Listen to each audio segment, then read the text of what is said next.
Hey, it's Goldie and Cherie. How are you all? Cherie, can you hear me?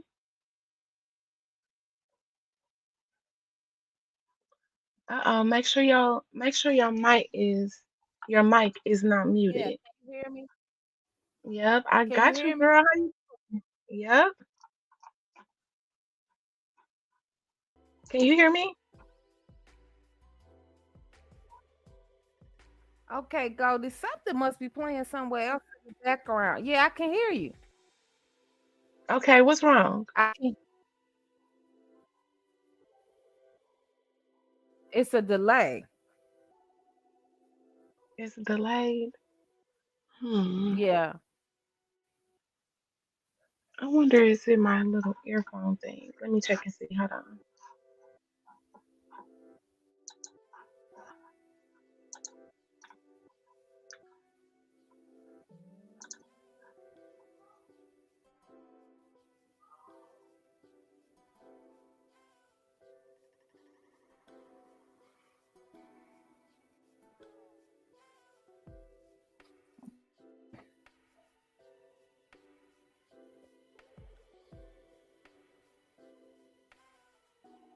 Can you hear me now? Yeah, can you hear me?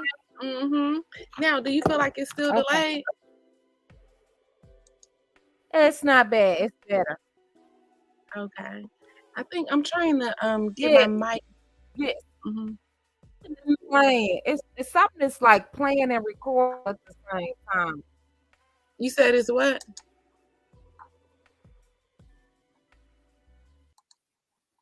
Okay, now what you think? Okay, let me see. Can you hear me? Mm-hmm.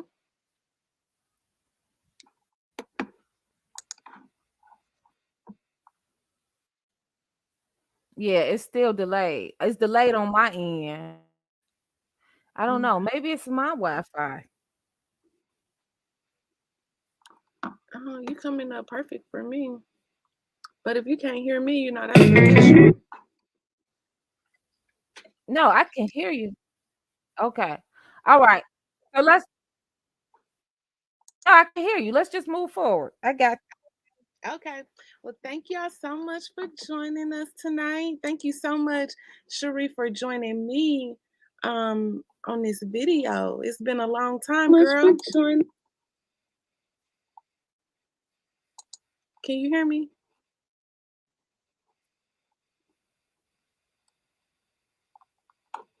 Hey, Uh-oh. I'm always a pleasure to be here. Okay. Yeah. Let's Yo, get to it. okay. So, the title of the video is about our good auntie Tab. Now, do you know who she is, Tabitha Brown? A little bit. Okay. I want to put maybe a poll up in the chat. See which one we should start with. Because I know we talked a little bit about starting with Auntie Tab, but we got three things that we want to talk about tonight. Um, so I'm gonna just let's let's go ahead and get started with Auntie Tab. You want to do that? No. Uh-huh. Oh, you said the middle. You want her for the middle. Okay. Now, which one start Yes. with? Okay. Well, come on. I- Let's go, girl. okay. Yeah. So I want to get started with this news story that just came out in Chicago. Mhm. This is like brown groundbreaking because we have been talking about the black femicide rate Mhm. in the United States. And finally, a black woman journalist who fights for this to take place, and it got traction on YouTube to me. Mhm. And this is important because we want legislation, but to what a lot of content creators have said, as long as we're going to keep not putting situation with black men in proper perspective, then yes, we're going to keep having a problem to get legislation for our black femicide. Is it important to not? Girl, your sound is borging in and out. I don't know if that's just me, but I'm hearing it borging. What about now? It's still bad? No, it's sounding good now. Okay. So Mhm. what I was saying was that, do we black women care about black femicide or not? Because this story didn't get a lot of traction on YouTube. Mhm. Now you know that the guys had been um have been trying to poke holes in the facts, in the data, that black women had not, they have been saying that black women are not experiencing higher rates of violence, and that's basically something that we just making up. So maybe over time, more black women began to believe what these men were saying, and maybe feel that femicide, black femicide, isn't a real issue. What do you think about that? From what I see, can you hear me okay? Yep, I got you. Okay. So from what I see from people that I talk to, Hmm. in my real life outside of the YouTube space, it's unfathomable, but a lot of black women are still caught in like haze. They see it, haven't quantified it yet. And Hmm. so because they're not in this black YouTube space, they're not on social media getting the information, they really still don't know. Like they know that black women are being harmed and hurt by black men, but they don't know to the degree. Hmm. Hmm. So you think that online communities like what we have here is a space where women are coming together and like kind of sharing stories, and we are beginning to realize some similarities between all of them. Yes, here in this social media space, it's Mhm. galvanized, it's centralized. Whereas, when you're just out in it seems spread out, everybody's kind of isolated, Mhm. so they don't know. And then people don't watch television like to. Mhm. People are streaming. You're not in a social media space where you real time information, especially if you're older. Like so, I noticed that some women between the ages, I would say 37 to a lot of them just not are not privy the level at which is. Do you understand? Girl, I kind of do, but your stuff is going in and out. Like when you said around the Out again. Okay. Are you sitting up? Girl, don't be in the bed. I know I got you up here at midnight and your bed I is no, 8:30. I'm not. I know your bedtime is Why you got 8:30. why you got to try to make me sound old? Okay. Okay. No, I'm sitting up. I don't know. Is it better now? I gotta watch my position then. Yeah, maybe it's that because it be going in and out. Sometimes it sounds good, then a few minutes it's going in and out. But now it's clear. Yep, it's good right now. Okay, so let's try to roll with that. So what was the last thing you I was saying if you feel like online spaces have helped us as Black women be able to share our stories, you know, in a broader sense, so that we can kind of see the similarities, or maybe see that we all might be going through the same things with the same people. Yes, because it's organized, Goldie, because it's centralized, it's in one place. The stories, you can see the data, and then when you look at the data from black femicide, Mhm. you constantly see the stories in the BWE space.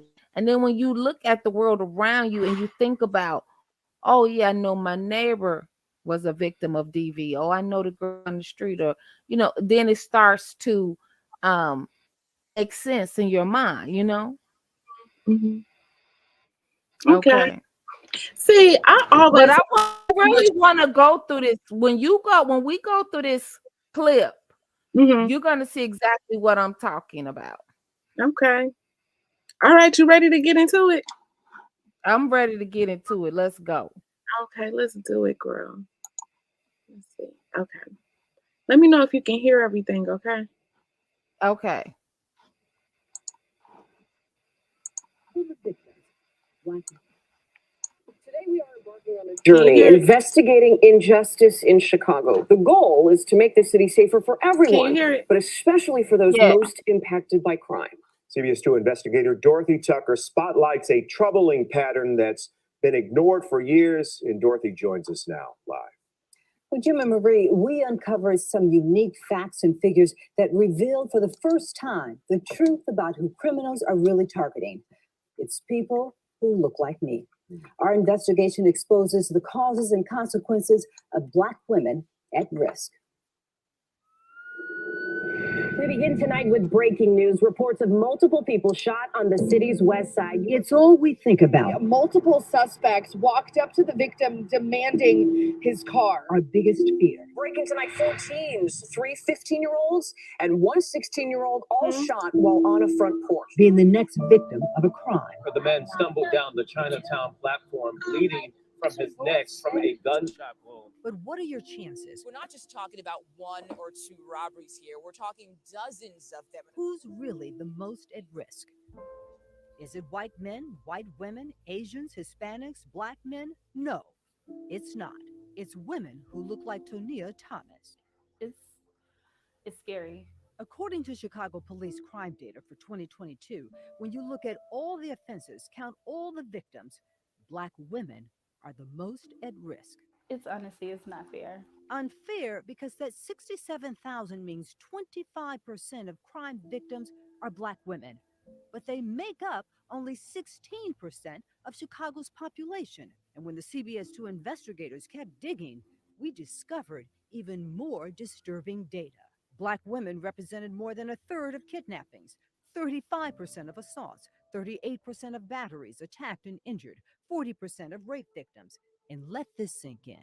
Black women are 52% of human trafficking victims.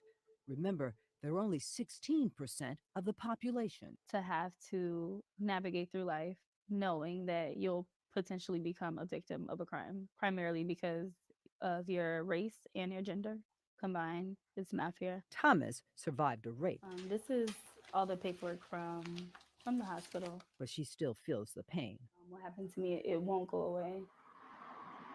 It happened here, this West Side apartment building, at a friend's party. I did have a couple of drinks, but nothing too crazy.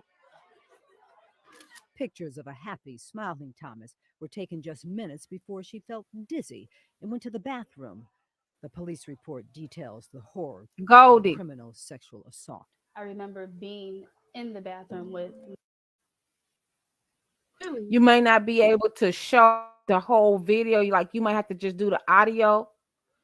And then when they get to the parts about the grate, you might have to down. You know what I'm saying? Because you know how they want to flag over using their story. So, yeah. Oh, okay. Just What you play want me to do now? it. Share a little bit. Huh? Just it and then come back and do it again. You just pick up from where you left off at, but she's gonna talk about some graping and so yeah, just play it in around so that everybody can hear it. But then when the statistics come back up, then show it when the statistics are shown. Okay. So I should play it but turn the volume down? No, turn it up. I mean, turn the volume down when she says she was great. Okay. So where we are now, you want me to play that part on mute? No, you could go ahead and play it. Okay. Girl, you know I'm slow. You got to tell me step by step, okay? Okay. It's all right. So you want me to put some volume right here? You know, Yes. the car was parked actually right there on the corner, right before the stop sign. Even when it comes to nonviolent crimes and reports where police record race, Black women, I couldn't believe it. like Evelyn Sparks, are targets. Black women account for 24% of property thefts, arson 28%, car thefts 29%. Again, they're only 16% of the population. You could see it out the window. A 2019 Kia, I park there every day. but in less than 10 minutes, it was gone. Photos of a trashed Kia found by police an hour later. Somebody to take something that you worked so hard for, it just makes you feel very violated. Why are they targets? Because they're, if you want to call it, easy prey. Yes, yeah. Geneva Brown is a professor of criminology at DePaul University. We just had an unfortunate Officer Preston who was killed. She was on her way home at 1:40 in the morning, and she was a target of a robbery disproportionately. Black women are working third shift jobs. Black women are in communities where there is a lack of a middle class, lack of a economic foundation that would deter this type of behavior. Where they live, What you thinking? You want to keep going?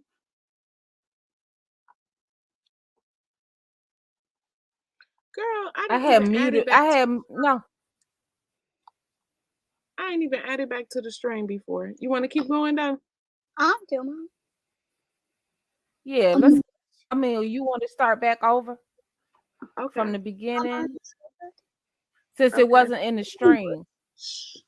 Because it wasn't what on the screen. Yeah, it wasn't in the stream or it wasn't on the screen.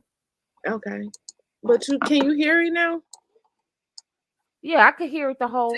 Working on a journey, investigating injustice in Chicago. The goal is to make the city safer for everyone, but especially for those most Tell me where you want me to impacted by pause it, crime. okay? CBS 2 investigator Dorothy Tucker right. spotlights a troubling pattern that's been ignored for years, and Dorothy joins us now live.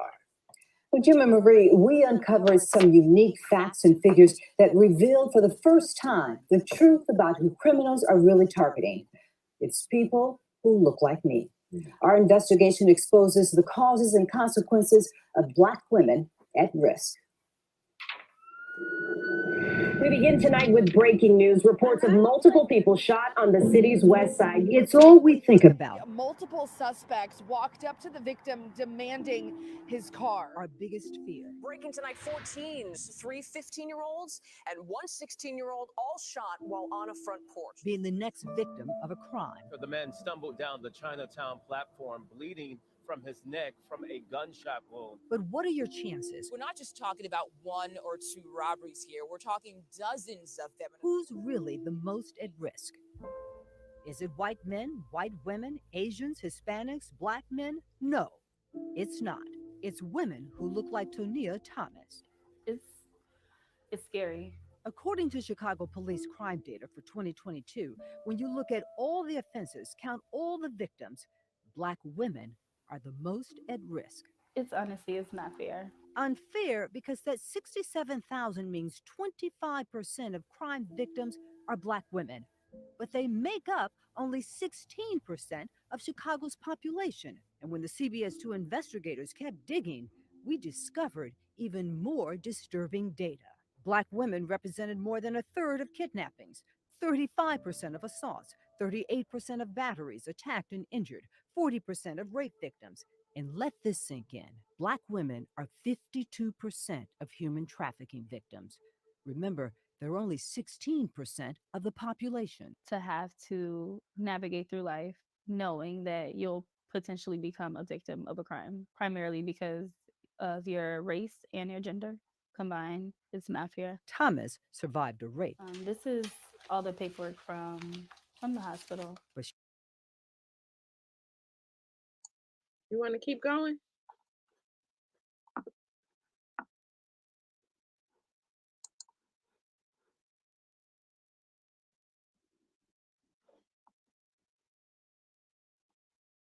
Okay, let's keep going a little bit. She still feels the Did pain. you want to talk about statistics? It happened here, this west side apartment. You said what? Did Did you want to pause and talk about the statistics for a minute? Oh no, the 67%. It's just all of it. I mean, it's astounding. It's Mm-hmm. astonishing. You talking about right here? Yeah, and just go back a little. Right there, right there. Okay. Black women are only 16% of the population of the city of Chicago, but they Mm-hmm. overrepresent in every area of violent crime. 34% of kidnappings, 35% of assaults, 38% of batteries. Mm-hmm. Now, when I'm reading this, I'm thinking back to a time where it was just a couple months ago. There was a story that came out that said in Chicago, particularly, that certain crimes would not be detained in jail anymore. And most of the crimes that they listed on that report are crimes that's listed right here on this screen. And if Right. Black women are disproportionately affected by that, how is it that they can move forward, legislations or plans that will keep, this demographic of the citizenry in danger like this?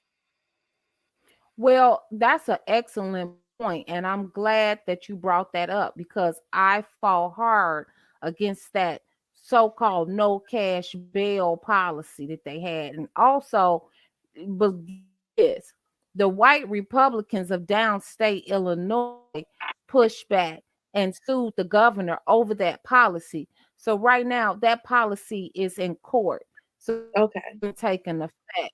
So with these type of numbers, to your point, we don't want that to take effect. And so this is when we're in starch and staunch contrast with our black male counterparts because they want to push for inflation and they're always hollering about the 92 crime bill. Well, the 92 crime bill took a lot of them off the streets, off my hands Mm-hmm. and out of my face. Mm-hmm. And so, as far as I'm concerned, the 92 crime bill did a lot of help, a lot of good. Now, should there be people locked up for 8,500 years for having marijuana? Of course not. Mm-hmm. That's something that we need to look at and set to the.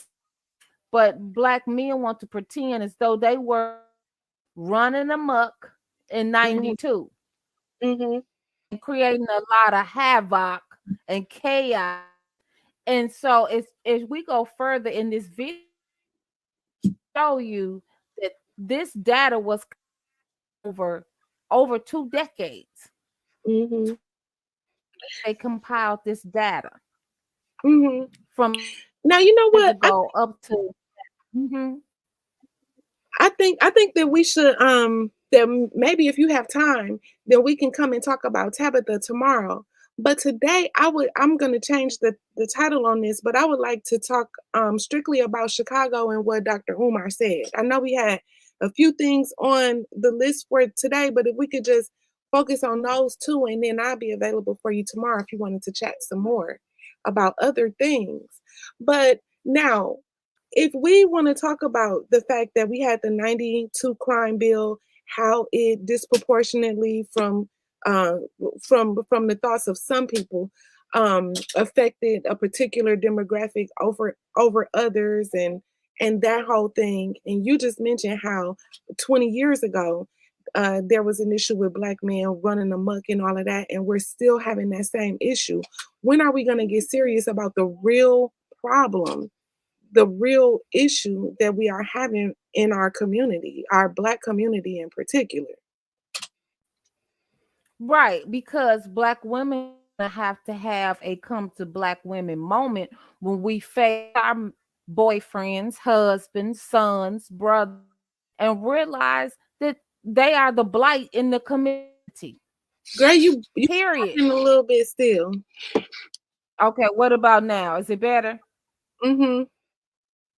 Okay, so black women are gonna have to face themselves and have come to black women moment when we realize that our brothers, sons, cousins are the blight in the community. They're the problem.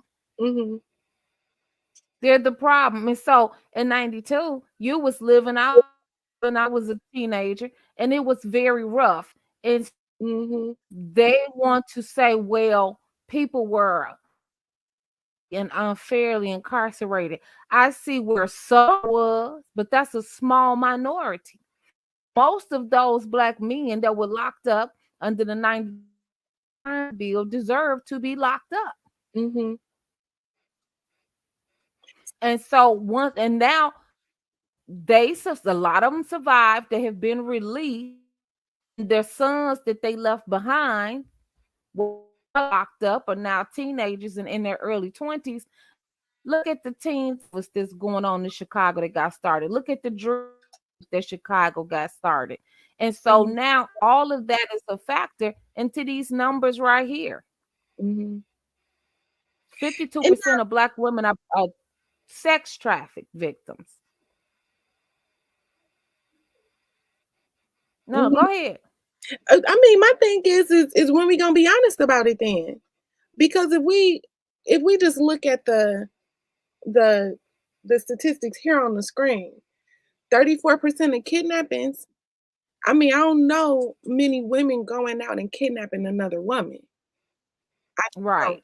35% of assaults. Now, sometimes we don't handle disagreements the right way. So I'll say that there could be some women on women fighting violence or whatever within that 35%. But the overall majority of it, I wouldn't say that that's woman on woman assault. The same thing with the battery, 38%. Then the grape and the trafficking, all of that, it's a systemic thing that we kind of all know who's doing this, but nobody really wants to say what it is. Um, one thing that I think about these pesky manosphere people. One when I came into the community a couple years ago, one thing that they wanted to focus on was going mainstream. They really wanted to be mainstream. And now that more people know who they are and we can even kind of consider them mainstream, we have to um be honest and expect them to be honest as well. Somebody's going to have to acknowledge that it doesn't boil down to who raised them, or even for lack of a better point, who didn't raise them. It's about the fact that these adult men or late teenage men are out here causing havoc. And it is an intentional and volitional thing. They know exactly what they're doing. And see, black men know one thing that they can do is depend on their brother or their friend or their cousin or their counterpart to excuse their behavior by making excuses for it. When we talk about single mothers, the onus is always on the woman. Why did you get pregnant? Why didn't you terminate? But we never talk about the men who abandon these children in a community of abandoned children. You know what I'm saying?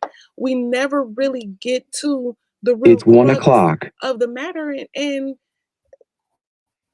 now it's time out for continuing to find a way to blame the black woman. See, they did a a marvelous job of bringing the black woman out on a public square and pointing at her and making her the fault of everything. But when you sit down and take a look at the statistics, when you take a look at what's going on, when you really listen to um and really get into these talking points, you understand that it's not so much of the black woman's fault or the black woman's undoing or misdoing or not doing. It simply is about the absenteeism of black men, black male leadership, and just black men really raising the kids and leading the community. Well, okay. You Can bargain, you hear girl. me? Oh shoot, let me see. Mhm. Can you hear me now? Is that okay? Yeah, no, it's still No? bargain. Well, now, let me see. Oh, Is that better? yeah. Okay. So I'm glad you said let's have a Tabitha piece Mhm. and focus. Girl, no, He's you going to still speak to bargain. You this. still bargain bad. You still bargain bad. Bad? Yes. Can you try to come out and come back in? I'm gonna take you off and then you come back in and then I'll play the video while you talking. I mean while you coming back in, okay? Okay. Okay. Okay, let's get to this video and finish watching the rest until our baby girl come back. And let this sink in. Black women are 52% of human trafficking victims. Remember, they're only 16% of the population. To have to navigate through life knowing that you'll potentially become a victim of a crime, primarily because of your race and your gender combined. It's mafia. Thomas survived a rape, This is all the paperwork from the hospital. but she still feels the pain. What happened to me, it won't go away. It happened here, this West Side apartment building, at a friend's party. I did have a couple of drinks, but nothing too crazy. Pictures of a happy, smiling Thomas were taken just minutes before she felt dizzy and went to the bathroom. The police report details the horrors of the criminal's sexual assault. I remember being in the bathroom with my the person who assaulted me, and I remember just trying to like get out of the restroom,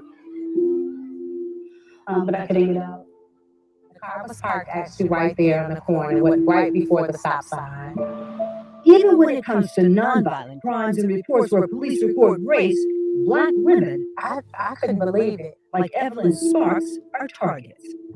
Black women account for 24% of property thefts, arson 28%, car thefts 29%. Again, they're only 16% of the population. You could see it out the window. A 2019 Kia, I park there every day. but in less than 10 minutes, it was gone. Photos of a trashed Kia found by police an hour later. Somebody that takes something that you work so hard for, it just makes you feel very violated.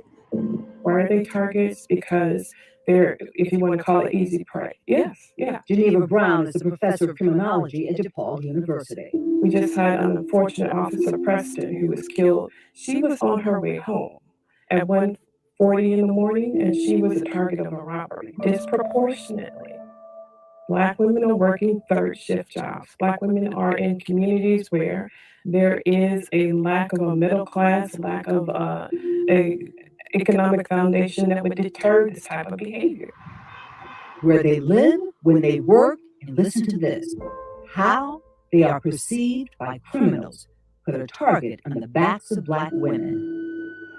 You know that you're in a neighborhood where crime is the norm and not the exception. You're in a neighborhood where you know that the police are slow to respond. It creates that atmosphere where, unfortunately, you have people who feel empowered to become bolder or to continue to commit offenses until they're caught. Why does it always have to be me? When do I get a break?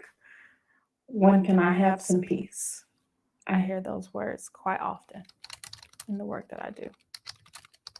Gabrielle Molden Carwell works as a trauma therapist, helping Black women cope with their emotional pain. It's disheartening and it causes self-doubt because something must be wrong with me. She knows the trauma of sexual assault, not just because she treats survivors. I've seen it in my mom. She's lived with it. I've seen it in my grandmother on my mom's side. I've seen it for myself. And how old were you? I was 12. In the year 2000, when this photo of a carefree little girl posed for the camera, masking her torture. It went on for about 6 months or so. I was angry. I was heartbroken. It's very aggravating. Rage keeps me up at night a lot. How long have Black women been overrepresented? The CBS 2 investigators went searching for answers. We looked at every crime, every victim, not just 1 or 2 years, not 3 or 4, We went back 21 years. CBS 2 investigative data journalist Elliot Ramos crunched the numbers. The stuff is buried in like statistical reports that come out every year. But it's here, the latest, pages 79 to 81. You got batteries, you got robberies. Ramos combined the crime data by day of week, by location type, with race, sex, and age from police reports. It was surprising at how consistently Black women in particular were over-indexed in relation to the population, like year after year after year. The revelation, Black women have always suffered more than others. A surprising fact? I was 16 when all of that was going on. No one suffers more than young Black girls under 18. A perfect picture of a thriving high school junior at Little Village until she dated the wrong boyfriend. I remember like him grabbing my arm and he swung on me and hit me. He was very violent. He was very mentally abusive. All of that was very traumatic. From 2001 to 2022, for every white girl attacked and injured, there were 18 Black girls hurt. I decided like I wanted to take some pills. I no longer was getting the A and B's that I wanted. So if my grades began to drop, I felt very burdened. And so I no longer wanted to feel burdened. I feel like this is just as bad as the war on drugs, right? Like everything went shut down for that. But what about these crimes? But for Black women disproportionately targeted by crime, there is no special task force, no mayoral commission. We talk about big picture stuff. We talk about, hot topics, but Black female victimization is not a hot topic. And Brown adds, no public outcry to address the core causes. And I think that this is a conversation that needs to be had. We've been counting CTA attacks, and this one marks 8 in the past 10 days. As a Black woman walking into the world, some of the 14 wounded are still in the hospital. Every day and knowing there's this high probability that something's going to happen to me when I leave the house. And it's like, do you even leave home? But we have to. We can't, live a life where we're sheltered, but why should we have to? Here's a sad reality. The data shows that Black women are the most victimized group in Chicago, not just this year, but almost every year for the last 2 decades. Now, this is the first in a series of reports. In the future, we'll look at where these crimes are taking place and what might be done to address the problem. Jim and Marie? Incredible work, Dorothy. Thank you for bringing this. Okay, hello. Can you hear me? Huh? Yeah, I can hear you. Okay, yeah, you sounding better too. Okay. Okay. Girl, what a sad news report. Absolutely. But I'm glad it happened. Now let's talk solutions for a second. Okay. Do you think there is a solution to something like this? Yes, there are solutions. It depends on what we are willing to do as a community to enact those solutions. It's a couple of ways we can approach this. As Umar Johnson talks about, and then we have a man here, Tyrone Muhammad. He started an organization called ECCSC, which is ex-cons for community and social change. He himself is an ex-con. He talks about all the havoc that he wreaked in the community of Chicago, and now he wants to give back. And I have to admit, he's doing a good job. Actually, he was the man I sent you that video where the sisters had been attacked, had been assaulted at that nail shop, and he went and busted out the windows. Oh, yeah. Mm-hmm. So, actually, I saw Angry Biracial. He did this story. And he asks, what do Black women want from him? What do you want me to do? So I left him a comment and said, what I want is to see Black men that are like-minded come together and patrol, police, the community, and change it. So it should be angry biracial. It should be Tyrone Muhammad, ECCSC. It should be Umar Johnson and other men like them should come together to stop this. Because if they don't stop it, I'm breaking up again. What about, okay, let me see. I don't know. I tried to come in from my phone. I couldn't come in from my phone. So I just came back to the computer. So the men need to come together, Goldie.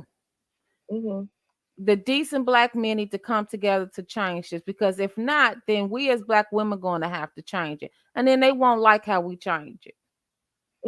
Now, before I ask my next question, when you say we as black women gonna have to change, what are you thinking there? We need to push for legislation to get them locked up.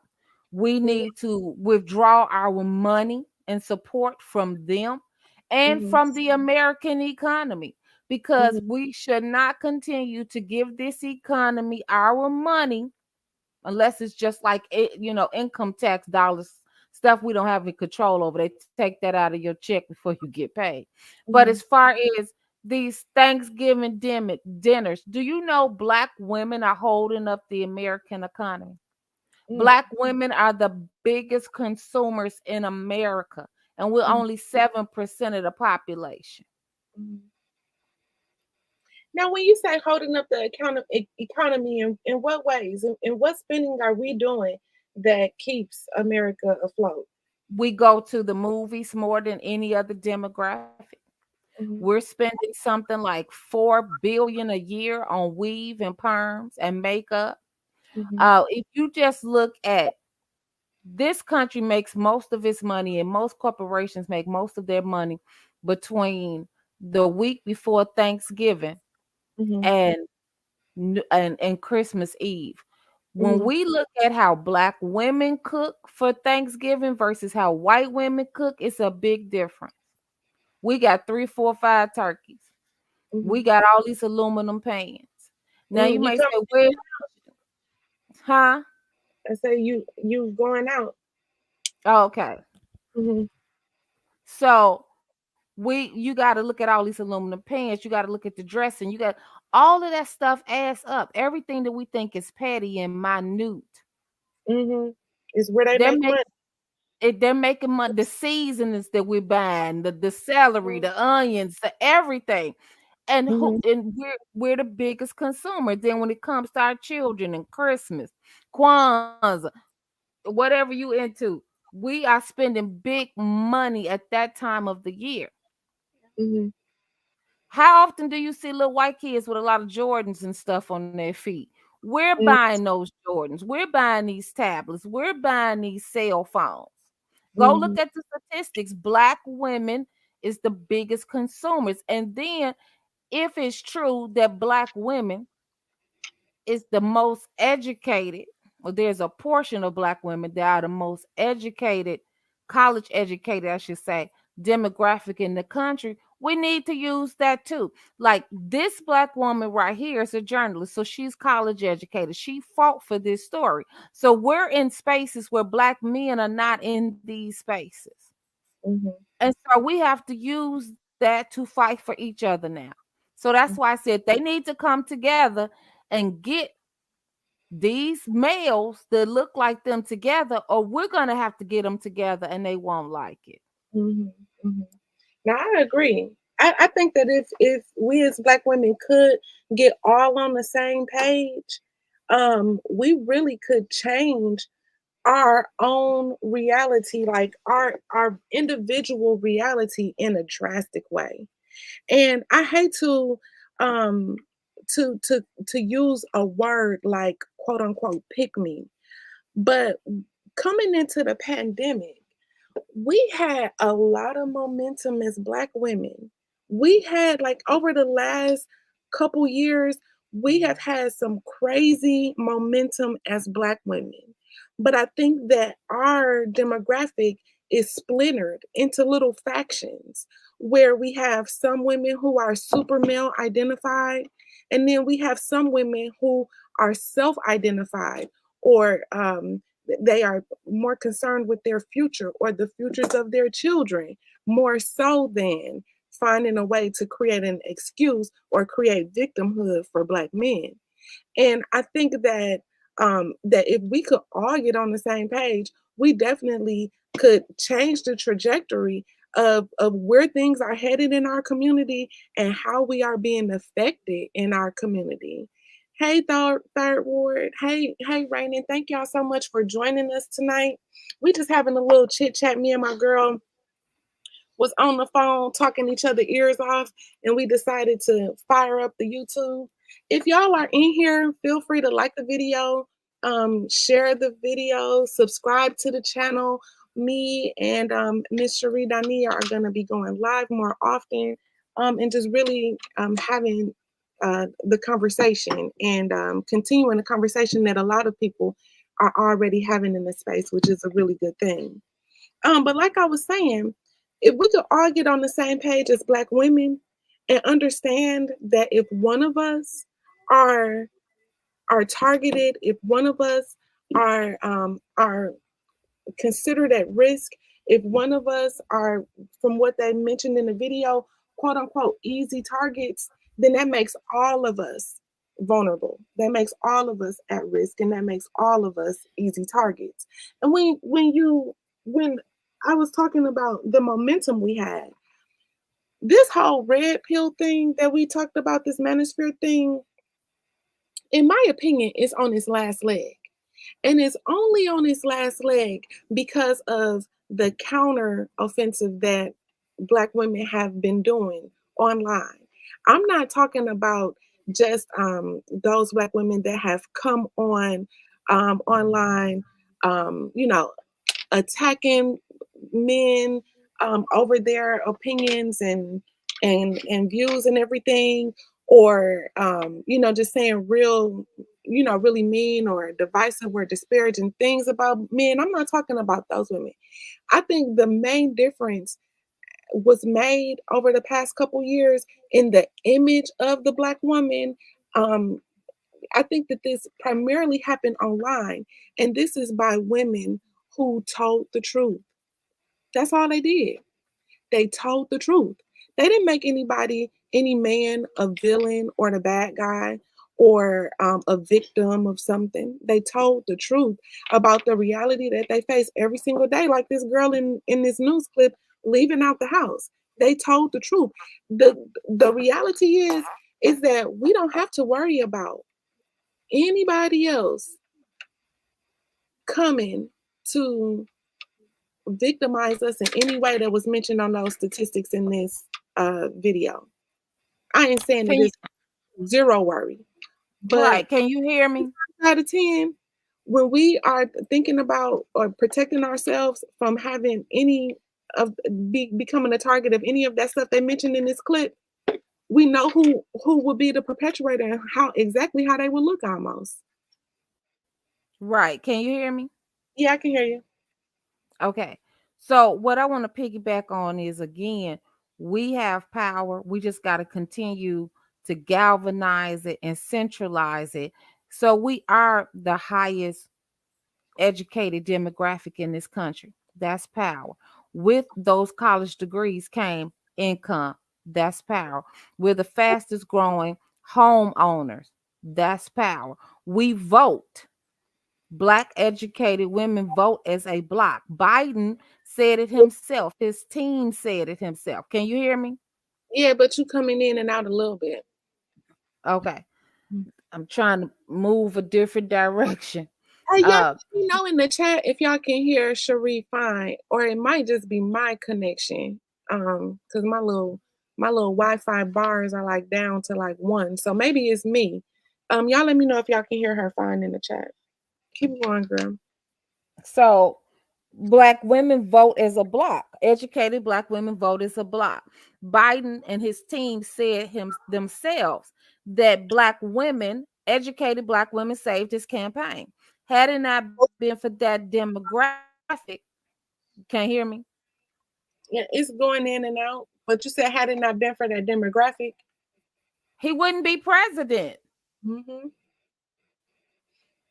Well, how do you feel about that? Because in my opinion, this is my thing. In my opinion, I don't know if we as a people, a demographic black women, I don't know if we really are ready to do what it takes to get to the other side of this thing. Now, I know we talk about interracial dating, girl, and me and you be arguing. Okay, I ain't trying to argue with you tonight. I'm Yes, you saying are. I'm saying though that for me, the answer isn't in looking at another community of men to be our quote unquote savior. I don't know if I should use that word, but it's not Well, the well, answer is when you say not savior, what do you mean? When I'm saying that if we're voting for Democratic and we're who, giving me and these you. people, no, I'm saying black educated black women as a block, we're voting Democratic. Mm-hmm. Then we need to get something for our vote because we're giving them a free job, free housing. The White House doesn't pay property taxes. So I got to get up every day at 6:30 in the morning. So why do they get to just sit on their ass, run around this country, have a campaign, and then get a job making 2, 3, 400,000 a year? And then some because they parlay it into other things, books and biographies and all of this stuff. While Mm-hmm. we're sitting here getting raped and drilled in our communities. Mm-hmm. So no. So you So think it's go ahead. no, am I hearing you correctly in saying that you think it's political, that for black women our power lies politically? Our power lies politically, educationally, and economically. You Mm-hmm. can't have one without the other. And we have all three. So we Mm-hmm. need to centralize that, galvanize that, pull that together and decide, yes, we're moving in this direction. You want us to vote Democratic? We want this crime to stop. And Mm-hmm. if that entails locking him up, first of all, what else do you expect a lawmaker to do except for make laws? What do you expect the police to do except for to come and arrest you? Look, a police officer is not your mama, not a teacher, not a doctor. You don't go see a lawyer because you got pneumonia. You go see a doctor. So to think that when we go to see certain people in certain genres, that they're not going to do what they do within their field, it's asinine. Mm-hmm. You broke up that last sentence. I'm saying it's asinine to think that they're not going to do what they're supposed to do within their field. Mm-hmm. Mm-hmm. So for me, from what you hear, from what I'm hearing you saying, I've been thinking this for a while. In my opinion, it's not wise to keep doing the same thing. Like you said, voting in a block as a Democratic block. Like I don't think that's the best use of our resources. I think if we really want to get serious about it, um, we need to come together as Black women and create our own voting block, whether that's independent or we create like a super PAC or something. But definitely, we need um, we need to show some force politically, because I personally think that a lot of the liberal policies and stuff is really what the problem is, really the root of the problem for a lot of it. Because these policies, I mean, if you want to talk about how they benefit Black women, if you want to talk about welfare and stuff like that, I guess you could say that that's quote unquote for Black women. But if you talk about how Black women are the most educated demographic and most likely to be entrepreneurs and all of that type of stuff, do we really benefit from welfare? You know, I don't know if as a demographic we um, benefit from that in a major way. I think that as a Democrat, like for our community, I think the main benefits that we are getting through voting Democrat would be this whole little soft on crime thing, where But see, but to cut you off, first of all, the problem was in the 90s, Black women. I watched this happen. I live in this hell called Chicago. I watched Black mothers and grandmothers knowing that the grandson, the son, was selling drugs out of the garage, out of the basement. And he wasn't even giving them any money with the bills from that illegal money. While the house was getting raided, while the house was taken by the government. A lot of this happened in the 90s because so many Black women cried out. What about all the Black women that was dating the drug seller, right? That were murdered when the ops came in the house, children murdered, stuff confiscated, women going to jail. So they began to cry out. Okay, so here comes Biden. He's a senator at the time.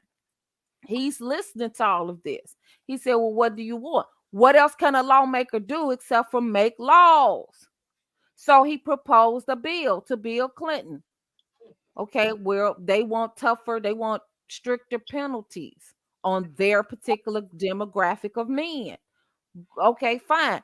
Bill Clinton signs it. Now we got to hear all this cry. Then Black women came back and cried again. Well, it's not fair. White guys got a whole pound of cocaine and a Black guy got 4 rocks, crack rocks, and he's doing 17 years in Statesville while the white guy got probation. They can't see this is not all Joe Biden's fault. But now was it actually not all Bill Clinton's fault? Go ahead. Was it disparities like that vast where Black men were just being locked up for small amounts, but white men weren't like being locked up for the same things? Was that really happening? That was really happening. Okay. That was really happening. But it was more than just about the quantity of the drugs that each man had. It was about the level of crime that went along with those drugs that each man had. You still did not have the level of crime in the white community with his pound of cocaine that you had in our community when each guy had 4 to 7 crack rocks on him. The level of crime that we was dealing with was totally different, and it all was linked back to the crack. So then once they got locked up, now we got to deal with Black mothers singing this song. Oh, you shouldn't have locked him up. Well, I didn't want that to happen. Well, what did you think was going to happen? This wasn't did you go? Well, look, if you go to a pastor, he's going to pray for you. If you go to a lawyer, he's going to he's going to go to court for you. You go to a judge, he's going to adjudicate your trial. So you can't ask somebody to step outside of their profession. That's ridiculous. Yeah, okay, but now what is the solution outside of locking them up? What is the solution? We don't as Black women, Goldie, we don't have outside of that, we don't have the power to do anything else to them. Only other thing you could do potentially is stop having sex with them. Stop feeding them, housing them, talking to them, having sex with them.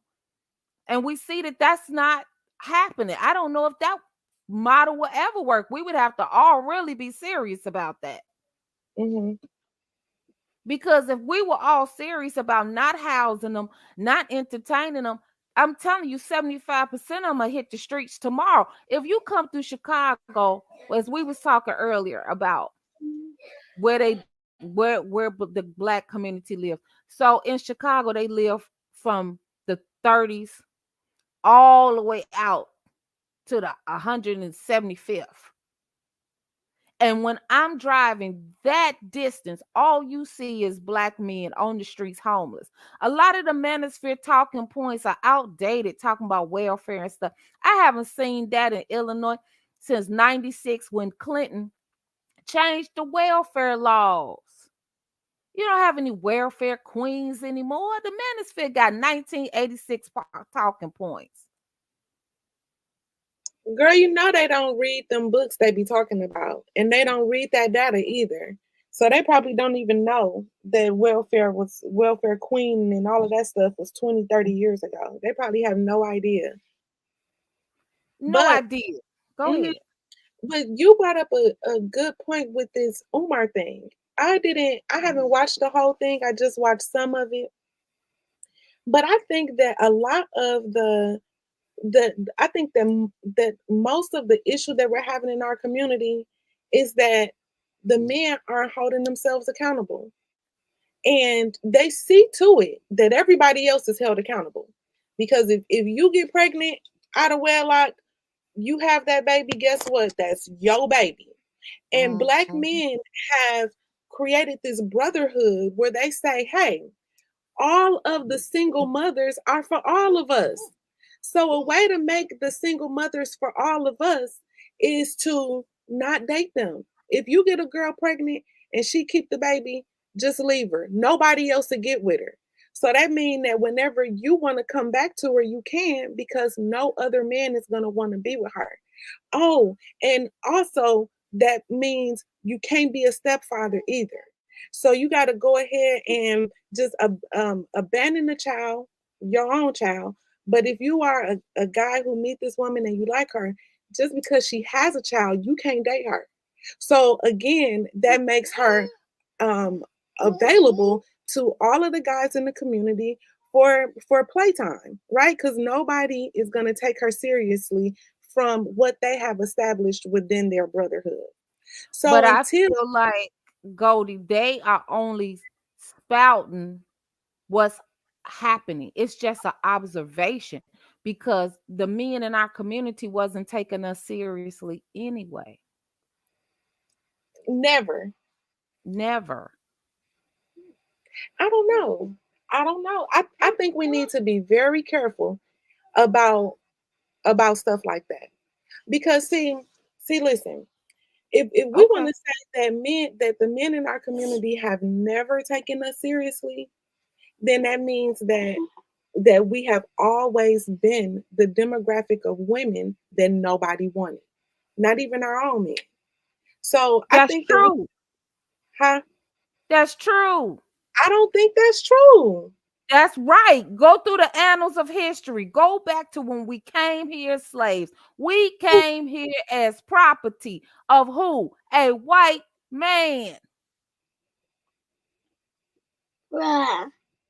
We are an arrested, developed people from the plantation. The borders of the plantation has just extended. We have never stopped those plantation politics. To this day, our men never wanted us. They were boys. The story that's told is erroneous. As a historian, I could tell you it's erroneous. Most of the slaves that were brought here were girls between the ages of 5 and 16 years old. Over 50% of the slaves was little girls. And when are you going to try to bring a 30, 40-year-old person somewhere halfway across the water to be a slave? You can't bend them and break them. But who can you bend and break to your will? A child. That's a lie. They bring no old ass people here to be slaves. And they figure that women are more docile and more easily broken. So you Okay. bring a little boy, if you bring a little boy here to be a slave, that's all he's ever known. It's subjugation and servitude. So our men ain't never been shit since the slave ship. And they wasn't halfway shit in Africa. And that's the reality that we don't want to face. Because how did we get here? If our people were so strong, how did we end up here in the first fucking place? Because half of our people sold us, gave us away. Tribal wars. And they got a responsibility in this shit too. And then they want to cry about colonization. Well, we all swimming in the same boat. This is the hell that you created when you sold us off, Africa. Girl, you getting deep up in here tonight. You getting deep up in here tonight. Because, I don't know. Black women, I think we gotta be careful. Because what we say about them, we ultimately can say about ourselves too. You understand what I'm saying? Yes. And that's why, because when we talk about interracial dating, we disagree a lot. That's why I tell you about my perspective on interracial dating. I'm not against it. I just don't feel like every single Black man is undateable. Just like I don't feel like every non-Black man is dateable. I don't. I created this vetting system, and it's across the board for any man that's trying to get your time. Because one thing I know is that despite what we have been told about history and what we know to be true and stuff, I know that just because you're not Black don't mean that you're a good catch. I know Right, that but Goldie, why? See, we keep focusing about relationships. We are in a civil war. We are in crisis. To me, we too focused about the relationship man woman dynamic. We can't even get to that right now. We're trying to have food, clothes, and shelter and safety. as a community, that's what you think we should be thinking about? Yes, food, clothes, shelter, money, and safety. But how can Protect. you think about that? How can you think about that without the foundation of a relationship? Now, I wasn't going towards relationship when I was talking initially, but now that you bring that up, when we need to think about community, food, clothes, shelter, safety, all of that, it takes men and women working together in any But racial. we don't have men. Gold. We don't. Our men are working with us right now. But see, and that's the thing. You can't say, I hate the not all thing. I hate the not all thing. Don't get me wrong. Right. But I've never been able to navigate this life saying all this or all that. Well, it's statistically impossible to say all. Mm-hmm. That's statistically impossible. So we know it's not all, but the handful is so minute. So look, let's look at this. So when Sin was on Fox Soul, one of those episodes, and what they was talking about was, and they had the sociologist from my state, from Northwestern University, a Black woman who was married to a Black man. And she gave the numbers. She didn't even want to acquiesce to it herself, but she had to. And she gave the statistics and said that by the time a 16-year-old a Black girl, 16 years old, her counterpart is dead or in jail. 16. So now you're looking at 4 Black girls for every 1 functioning Black boy at 16 years old. Mm-hmm. By the time you're 20, that number has doubled. By the time you're 25, it has quadrupled. So that's how you get the 2 million more Black women than Black men. It starts very early on. Our little Black boys are out here with guns in Chicago. I've seen them at 7 years old with guns. Mm-hmm.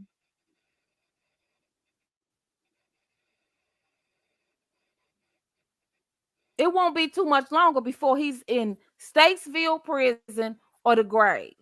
So where does that leave that Black girl? Without a mate, without a Black mate.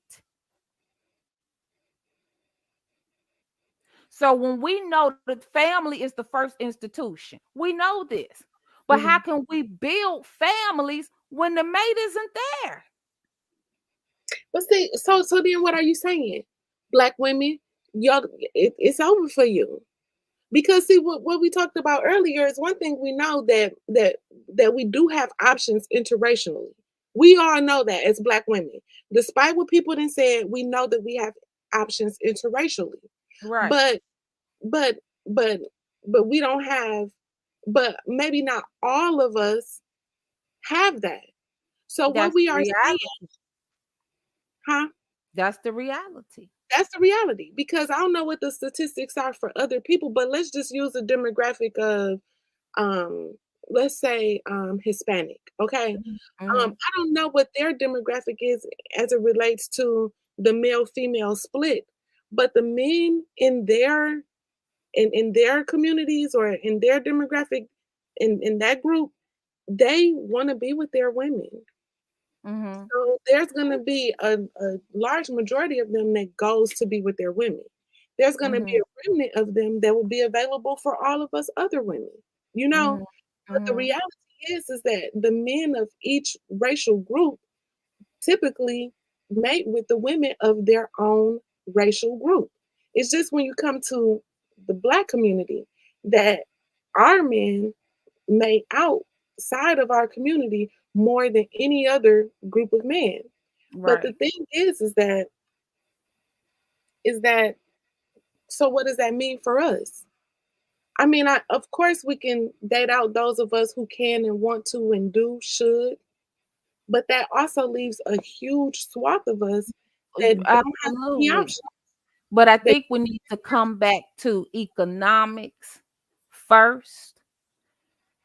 To, in my opinion, we have to come back to economics first. We have Mhm. more Arabs, Indians, and other Asians in our neighborhoods, whereas white communities have them in their neighborhoods, but on a minuscule way, because the dominant society has control of the institutions. They control education, they control healthcare, they control the banking system.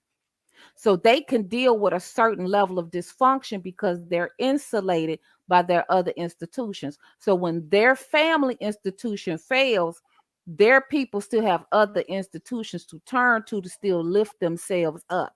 Economics first. We Mhm. don't have that. We don't have a healthcare system. We don't have an education system. Hell, the same people that enslaved us, the man didn't treat you right, and now you expect him to teach you right and teach your children. Hell, that's not going to happen. Why would I teach the former slaves' children how to rise up and compete with me? See, we don't see this thing for what this is. This is about an economic competition, and they don't want Black people to rise up and compete with them on an economic level. Why do you think there is a suppression of Africa? We couldn't be on this computer, cell phone, or anything right now if it wasn't for the continent of Africa. Every mineral you need comes out of that continent, and it's a suppression. But yet, they're some of the poorest people on the planet Earth. This is about competition economically. We don't have time to keep talking about who we're going to get into bed with. But no, I no that's equally important in my opinion. To me, that's the first step. To me, that's the first step. And when I say not all, I'm saying that there are some Black men that are available to to go on the mission with us. There are some that want to correct this stuff too. And over the past couple years, maybe the last year or so, more of them have become to be more vocal, especially after their little rabies infected kitty died. You know what I'm saying? There have been more men after they put that one down at the Pound Girl. There Uh-huh. have been more men to come out and say, "Hey, y'all sound a damn fool, and y'all making all of us look stupid," because they are on a national, international, worldwide stage. Black men have uncovered themselves as perpetual victims, excuse makers, just anything, lack of ambition, disloyal, or all of it. They have uncovered themselves, and that's what this red pill thing, manosphere thing, ultimately did, in my opinion, is put Black men on the world stage and showed them as excuse makers and blame shifters and victimized people who consider themselves victims, you know. But there is a group of Black men that do want to see more and see better for us, you know. So I think that we as a community, for those of us who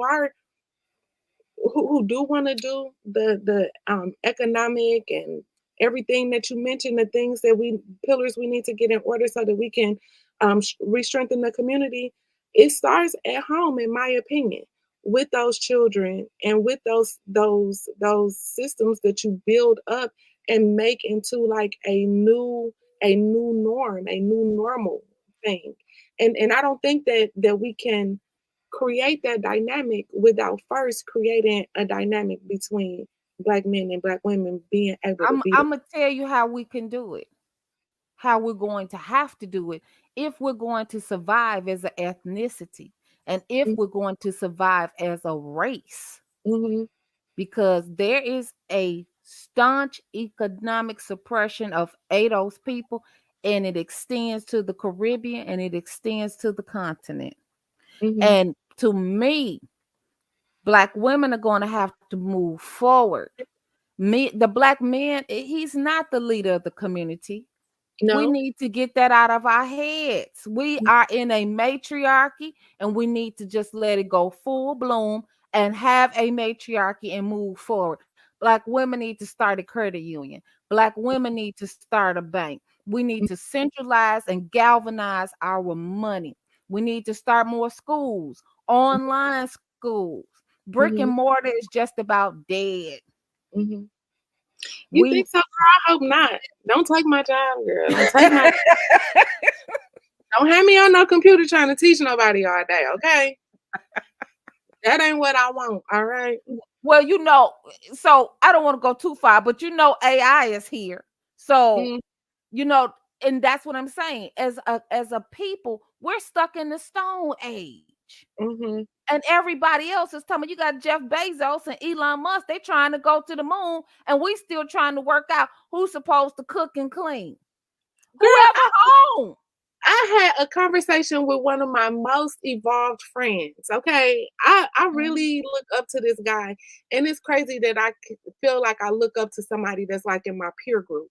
But he is accomplished, got very well educated. He is a detective, I think, with his department, been there for like 20 years or something like that.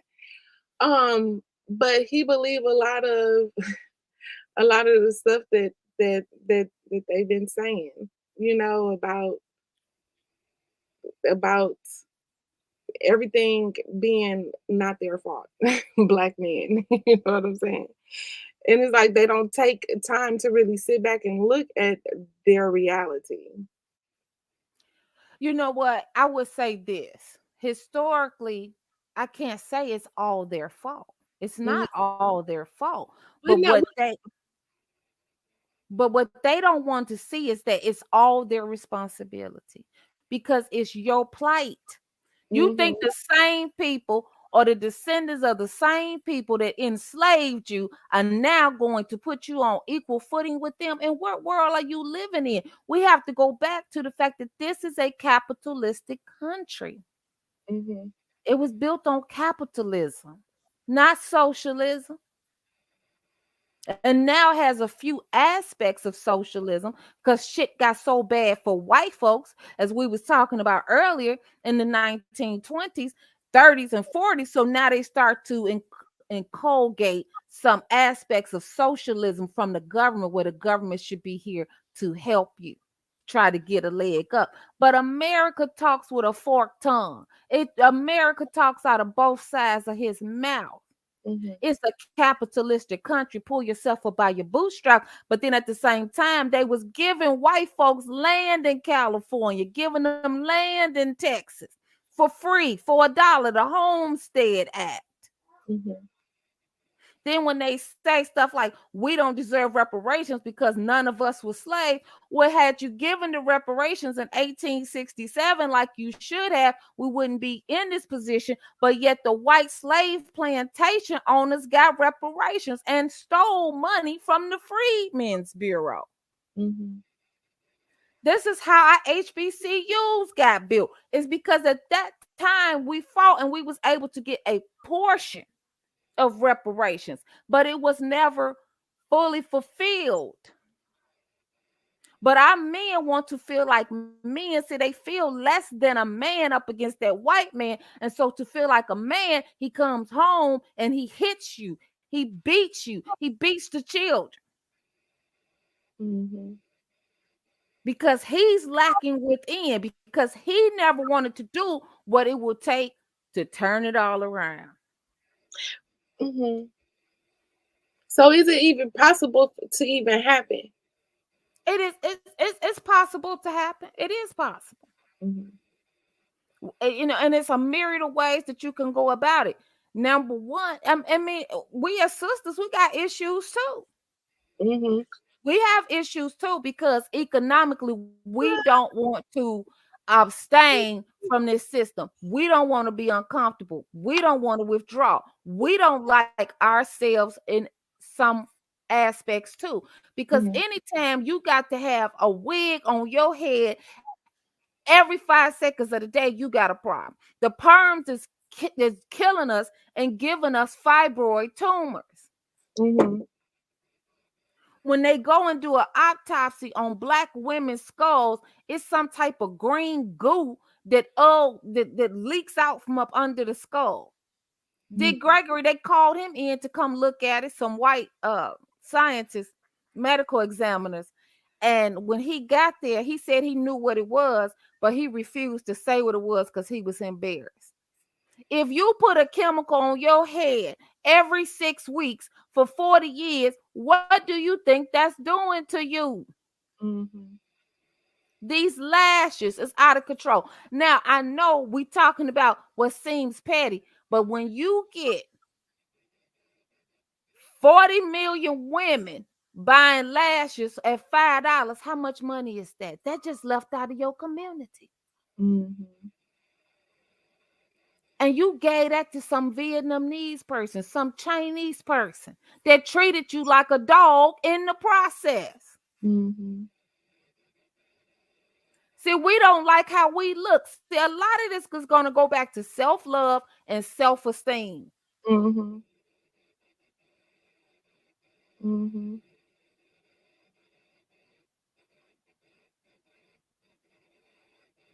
When you look at the numbers, they say if we was our own nation, we would be worth $2 trillion. Do you know that that's the GDP of the United Kingdom?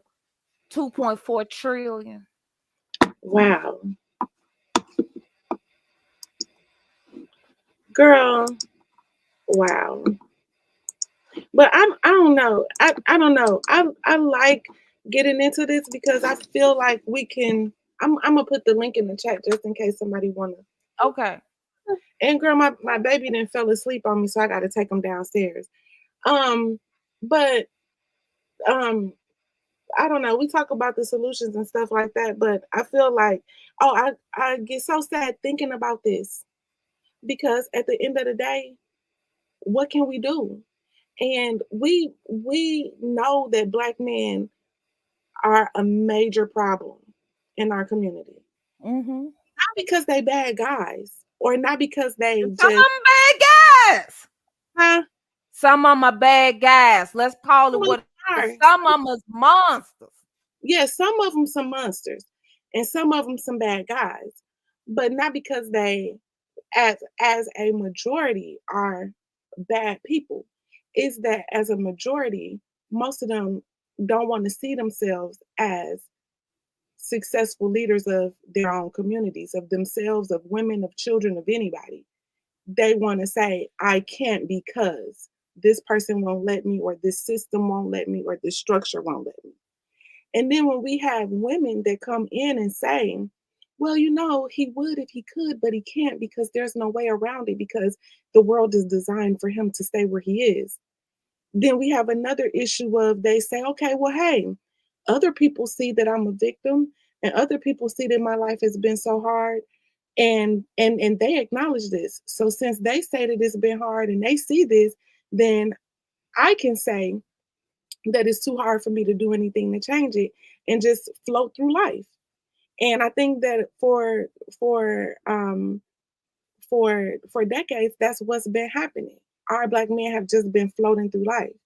But now the reality is that we may be seen a little bit differently from them, but we still are seen as the women of Black men or the female counterpart to Black men. You understand what I'm saying? So Sure, sure. a lot of their stigma and stereotype and apathy and all of that stuff rub off on us. You know what I'm saying?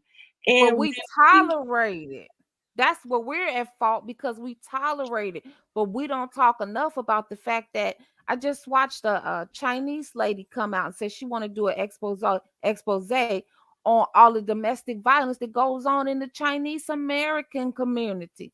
But they're Mhm. taught to be quiet. See, we're not having we have some nuanced problems, but some of our problems are American problems that every American demographic is going through. But in our minds, nobody else is going through hell but us. And that's not completely true. A Mhm, but lot of men are derelicts in every race and ethnicity. exactly. Mhm. But they do find a way to work together and move things forward when it's time to do that. So the Black men that could be considered derelicts cannot be an excuse as to why, as a community, those that are not cannot galvanize together, move forward, and get to a different page. You know what I'm saying? And Well, now, we don't understand economics, and that's one thing that I see that every other ethnicity does understand. They understand economics and they have self-love and they have loyalty. We don't understand that, like Black Wall Street, right? Mhm. In Tulsa, Oklahoma. What was fascinating about that and why it was bombed? The government bombed them. They got hit with turpentine bombs from the sky, from planes. So Bubba in the backfield didn't own no turpentine bomb. Who did that? The state of Oklahoma did that.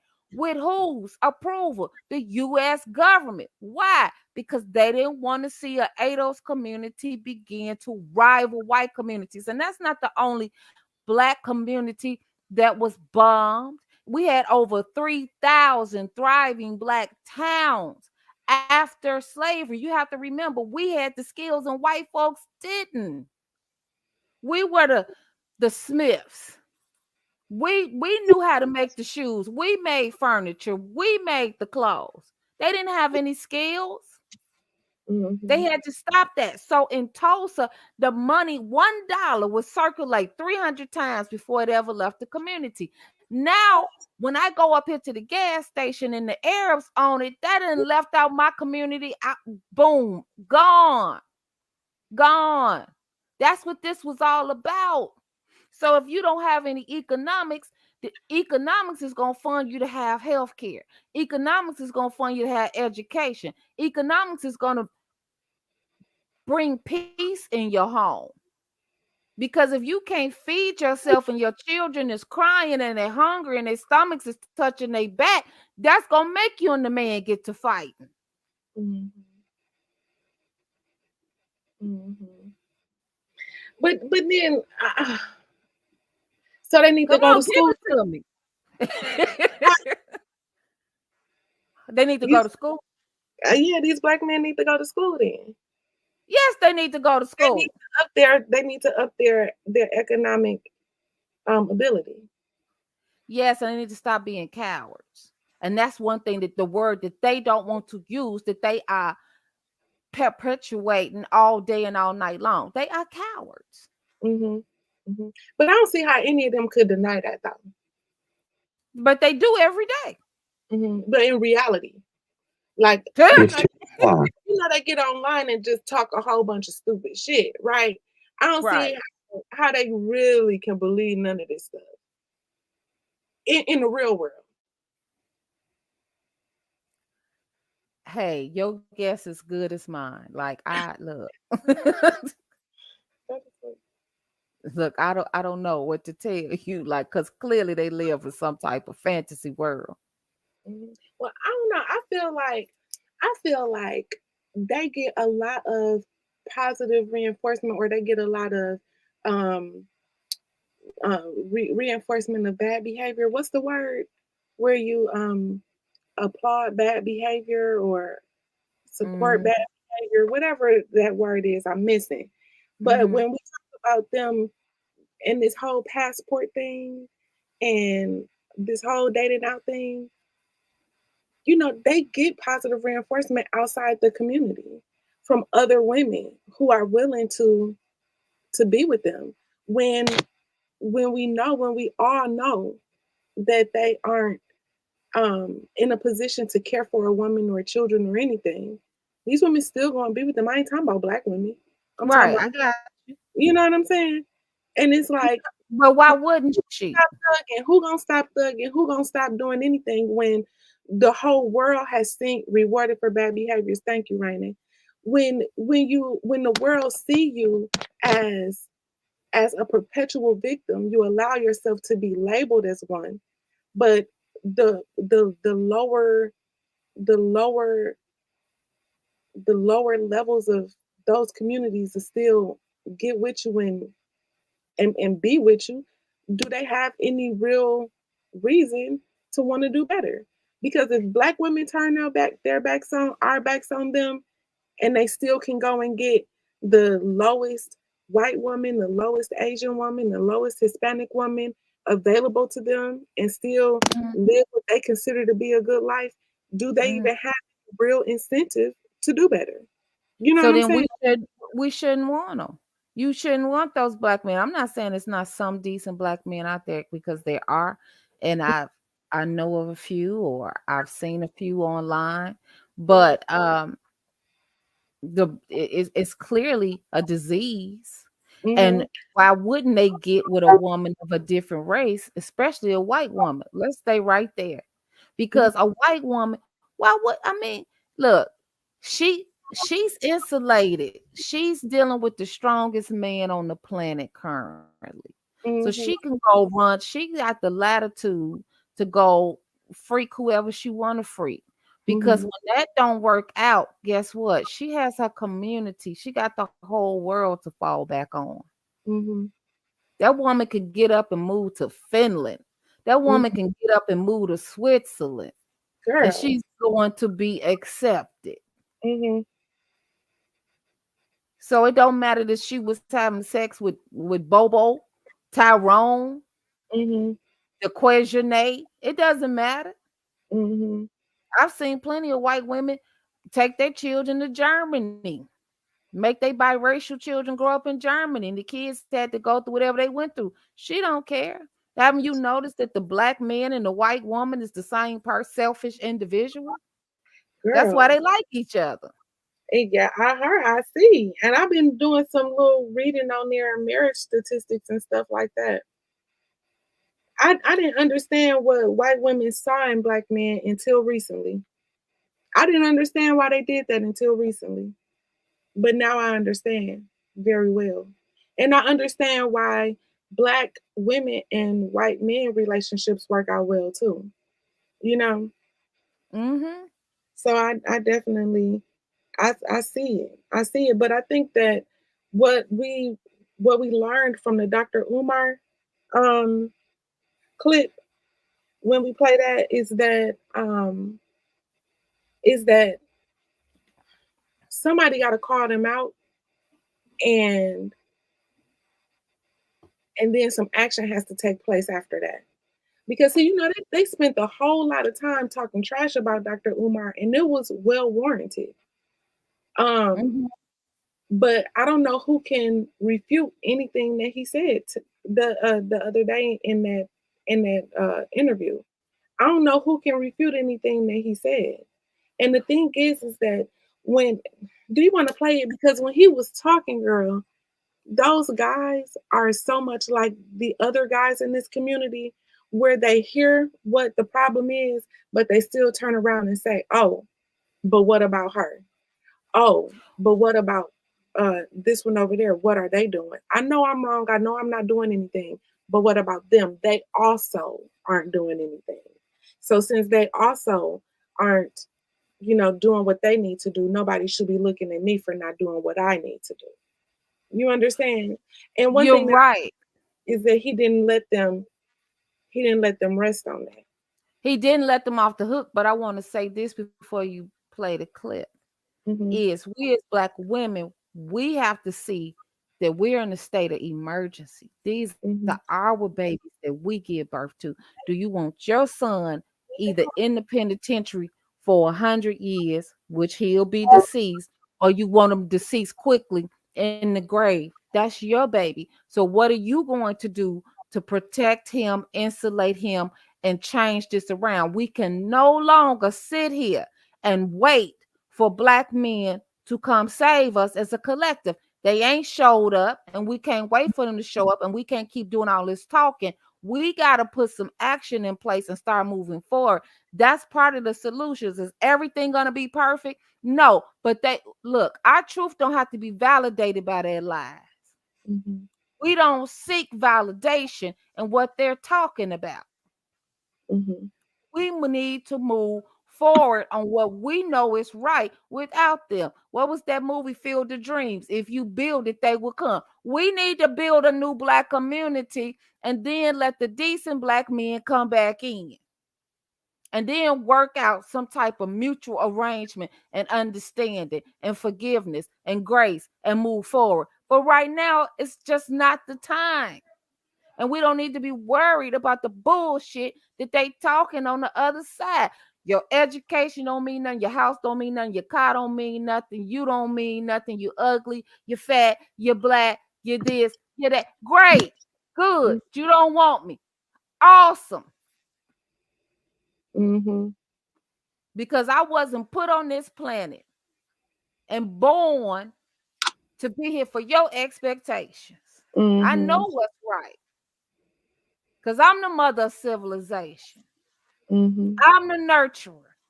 I'm the goddess. I'm the queen. I'm the empress. I know what's right. See, we are like diminishing our own power, sitting here constantly talking about them every day and waiting for what they're going to do.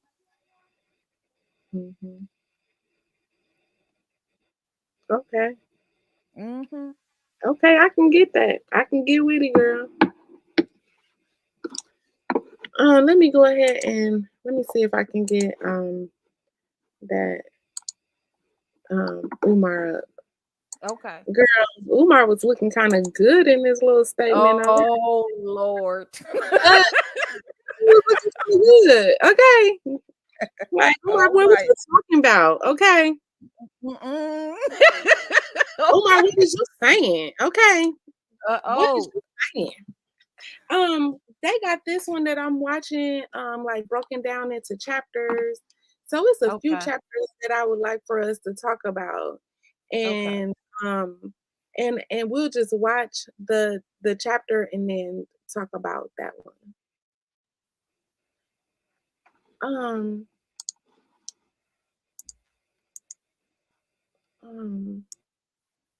That's fine. Girl, don't get me started because you know how I am about that validation. Don't seek nobody else's validation. That's how Ebony K. Williams messed up when she was seeking Ayala's validation. You brought this old she-goat on the panel to tell you how to get a man. Girl, if you don't go within and figure it out, be your best self, and a high-level man will be attracted to you. Wait, say it again, girl. Be your best self, and a high-level man will be attracted to you. Live your life, and he'll come. If you build it, he will come. Hey, but see, now you know what? I hope I ain't making y'all mad because I ain't trying to make y'all mad. But I want to know then, why are we entertaining the thugs then? I'm gonna enter in not only the thugs, but the lames that be lying about their lack of ambition and trying to hide it and making it seem like they on the up and up, but they ain't really doing shit to move forward in life. Those the same to me as a Pookie and a Ray Ray. The guy who any of these black men, you know, they make it seem like you only have book smart black men and then Pookies and Ray Rays or like thugs. But I have met a lot of different kinds of black guys. You know what I'm saying? But if you are not about if you don't have, strong values of some type of faith, some type of, family, marriage, headship, leadership, provision, thinking about your future, leaving some type of investment or some type of inheritance for them. In my opinion, if you don't have that, then you the same thing as a Pookie, a Ray Ray, a thug, a felon, all that. You in the same boat if you are not forward thinking, you know. So my question is why are we continuing to entertain these low level black men? Not Okay, just so let thugs, me answer that. not Okay, just so thugs, not just pookies, but okay, a lot of these incels online are yeah. the low level black men I'm talking about too. Okay, so I don't want to go too far so I don't lose my train of thought so I can answer your question. Part of Mhm. the problem, you have to look at it from an anthropological and a sociological standpoint. We Mhm. as human beings are still grappling with civilized versus savage birth versus primal instincts. A lot of women are attracted to the so-called thug or Pookie or Ray Ray because he exudes masculinity. Mhm. He's strong. Whether we and see these are things as civilized people we don't want to acknowledge, right? Mhm. Outside of academic spaces, but there is something we still have a primal nature. And when you see that guy get up and bust somebody in the head, that's masculinity. You Mhm. like that. Those pheromones go off. You're attracted to that. Mhm. But you don't like the other negative parts that come with that he won't hold down a job. Then Mhm. maybe now he busting you in the head. Mhm.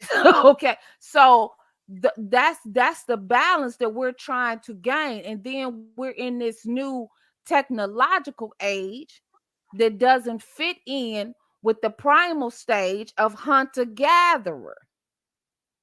Because see, this whole conversation about what's masculine and what's feminine, that's antiquated, that's obsolete. I'm feminine because I'm a woman. Exactly. So this whole Jedi mind trick that these black men pulled on black women as a whole about being masculine, to me was just the one of the last little feathers in their hat of manipulation and deception to try to get the world stage to not see them for who they really are. They said, "Oh, we can't be husbands because these women are masculine." When you Right. really sat down and think about it and really dissect what they're saying, then what they're saying is we can't be husbands because we are too feminine. But you also brought up another point that I don't want to forget is that so the Bible not my book, but I use aspects of it that's good. And one thing that the Bible says is that my people perish, well, people without a vision shall perish. Mhm. My people perish for a lack of knowledge. And also, again, a people without vision shall perish. Our people didn't have vision. If we take this all the way back to Africa, Africa was thriving until it had what? A formidable opponent. Mhm. Until, look, black people been on this planet 4 million years. Europeans only been on this planet that we can quantify about 200,000 years. How did you let somebody that's been on this planet for 200,000 years take you over and you've been on this planet 4 million years? Because you had warm weather. You could eat off the tree. Nobody was challenging them. Then when they got challenged, they lost. They don't rise to the occasion. And we have not risen to the occasion, and we won't face that fact. We cannot, until we accept that we lost the battle, we cannot win the war. Girl, where's your collection plate?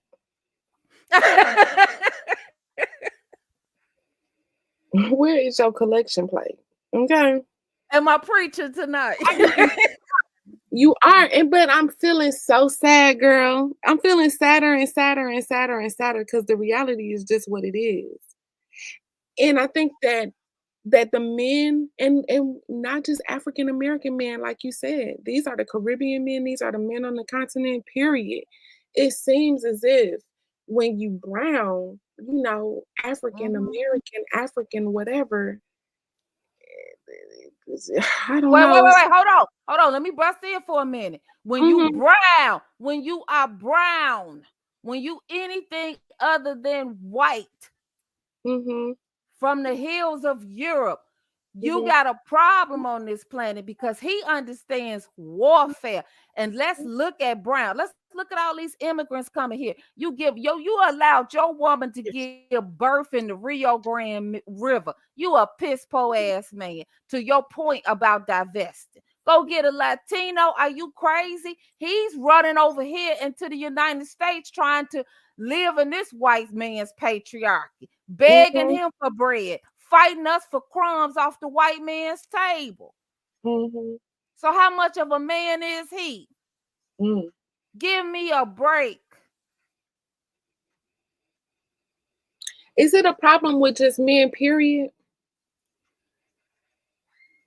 It's a problem. People of color have a natural instinct of tribalism, but community and still a sense of love. And we don't understand the psyche of Europeans. Mhm. Listen to their phrases. Only the strongest survive. Mhm. So the Chinese came up with gunpowder and they developed the first gun, but it was like a toy to them. Mhm. They didn't see where you could use it to end somebody's life, but the European did. Mhm. Africa was lost over technological advancement in warfare. So you bringing a knife to a gunfight, you bringing a spear to a gunfight. Now in the beginning, we had a chance because they had a musket. Do you know how long it take you to have to load that musket between shots? Mhm. So that further tells you our psyche. You would stand here and wait for somebody to load a musket for 5 minutes. Hmm. You should have all got on top of them and stabbed them out of here. Girl, shut up. Can you stop with me tonight? Okay. Because really, how did it happen? But it's done though. It's done. It's done. It's done. It's So done. now But we're the generation that got to fix it. mhm. I think it's a beautiful time to be alive on the planet. I think Mhm. it's a beautiful time to be a black person. I think it's a wonderful time to be a black woman. Yeah, I do too. Because we're talking about it and we're Mhm. going to change this because we're Mhm. bringing it all to the forefront. Mhm. You Yeah. know what? A black man said this years ago. I was at this conference and he Mhm. said the black man and the white man is on a seesaw Mhm. and the white man is up in the air and the Mhm. black man is down on the ground. And the Mhm. black man just keeps wondering, how do I get up in the air like the white guy? Or what's holding the white guy up? Fool, you holding them up. Get up off the seesaw. Girl, shut up. Okay. Oh my goodness. Girl. And you mean to tell me nobody before our generation figured this out? Fear. Technology just so good right now that we don't have no other choice but to do it. But to have these conversations, like, what is it? It's been a long time. Fear.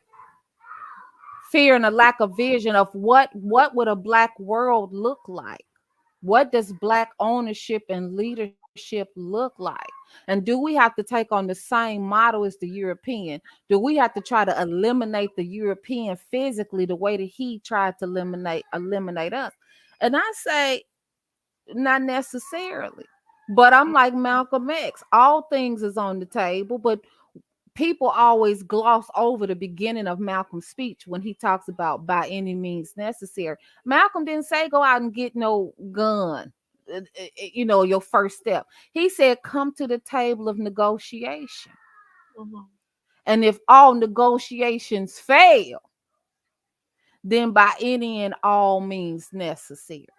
Mhm. And so when I talked earlier to you about Thomas Jefferson, he said the people have a right. It is their duty to take down a tyrannical government. Mhm. And that the tree of liberty, I'm paraphrasing, but that the tree of liberty must be watered with the blood of patriots and tyrants. So what he was saying is that he knew that when you go to have a revolution, you gonna lose some, but you gonna fight. Mhm. So you're not gonna just as we say in Chicago, you got to bring some ass to get some ass. Nobody leaves a fight unscathed. Mhm. But do you want to live on your knees or die on your feet? And see, these are real stark realities that men understand. And the black man knows it. What was that stuff Kevin Samuels was always talking about? Well, women talk slick and say this and talk crazy to a man or whatever or each other. But men, we don't talk crazy to each other because we know it'll get physical. Mhm. So we hold that back. We try to negotiate. We try to walk away. Girl, do you know I have a video that I have not released yet about that Kevin Samuel stuff where he made it plain as day that what he wanted his people to do was to come with a heavy hand against the women. He when he said that sometimes a woman need to be slapped, he was serious about that. And what he wanted was for the men to, if they are all out of options, to consider physical violence against the black woman to get as a means of making her submit. Turn that down for me, baby. As a means of making her submit or getting control of her. Because when he said that, he absolutely knew that he was advocating for violence. And one thing that made me know that he was advocating for violence is when he was asked point blank, how would he respond to a man who had verbally disrespected him in the same way that a woman had verbally disrespected him? He felt that the woman should be slapped, but the man, he felt like he should sit down and talk to him. He would talk to him and ask him if he knew that what he was saying was disrespectful to him. And I said, wow, that's why we're not making no progress. Because if a woman is speaking to you, it's not to diminish you or make you little or whatever. It's to also contribute her perspective. And if she's here to contribute her perspective and she gets shot down, but you want to sit down and talk to the people who have the same perspective, the same outlook as you, it's no wonder why the community ain't making no progress. And that's one thing that I had told my husband when I first met him. I said, when you look at Africa, the reason why Africa is the way it is and how it is today after all these years is because y'all don't have no respect for women.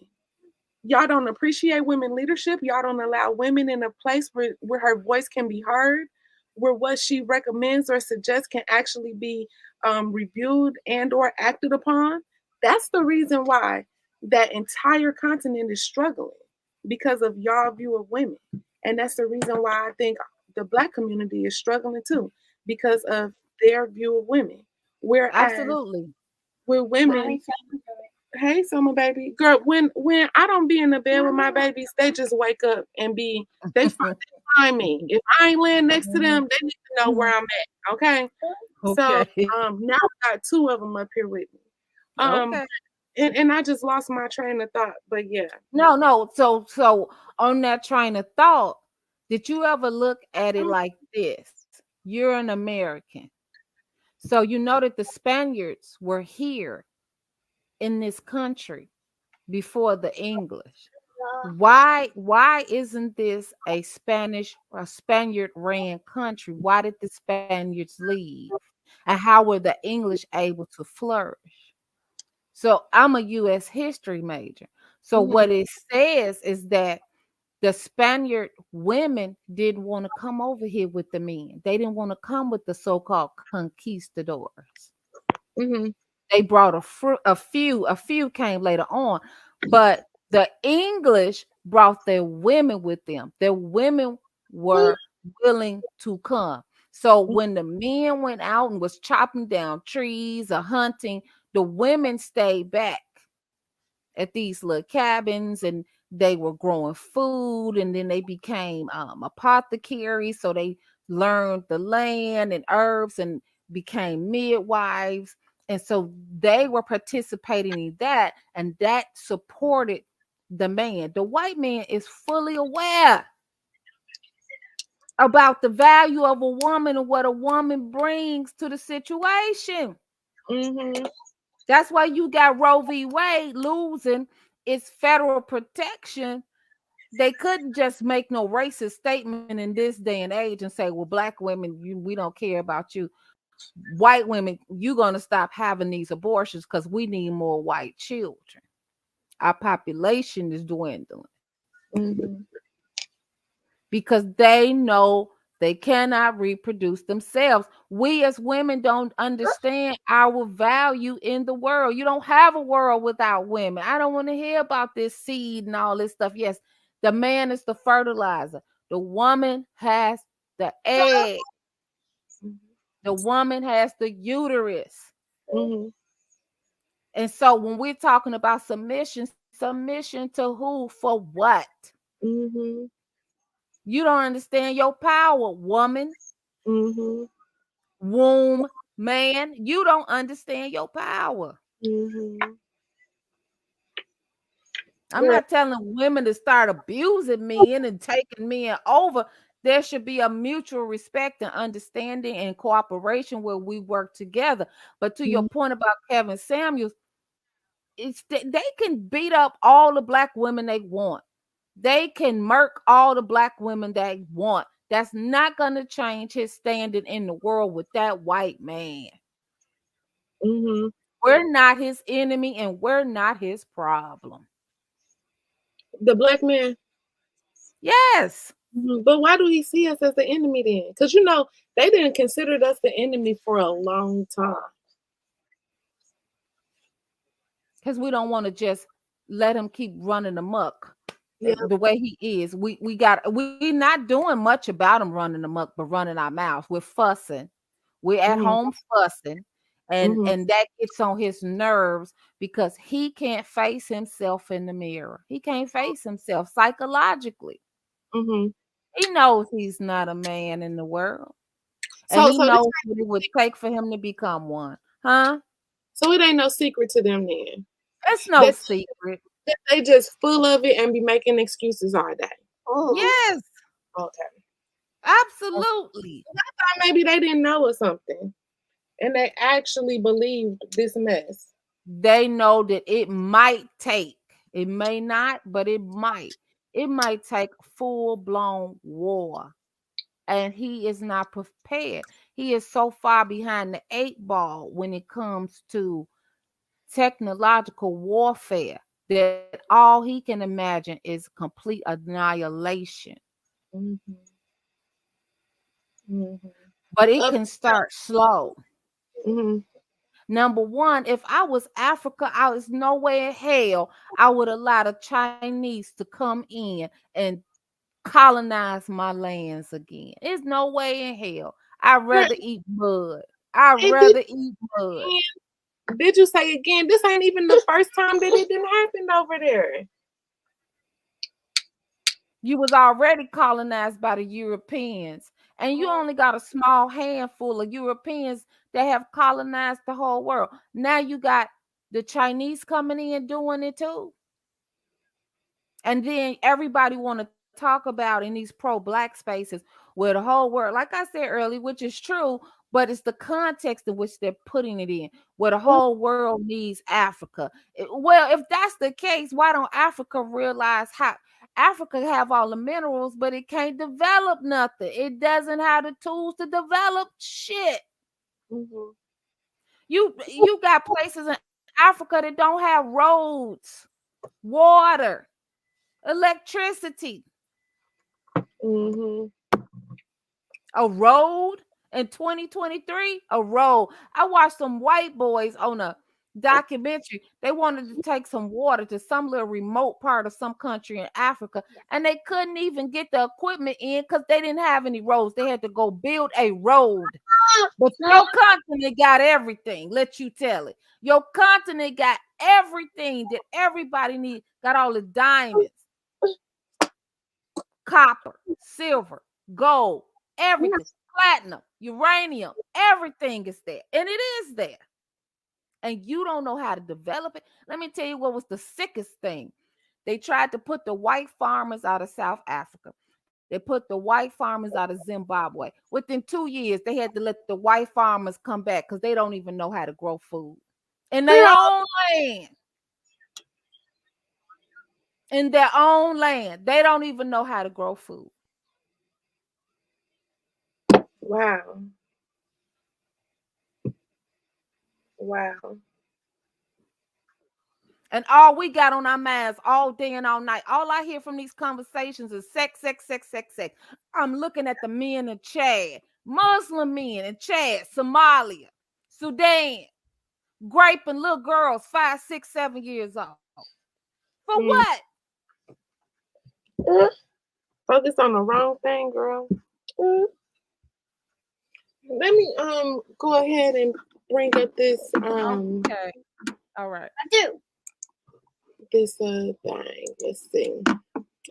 So he's talking about Black women in marriage on this first one. Okay. So let me find it.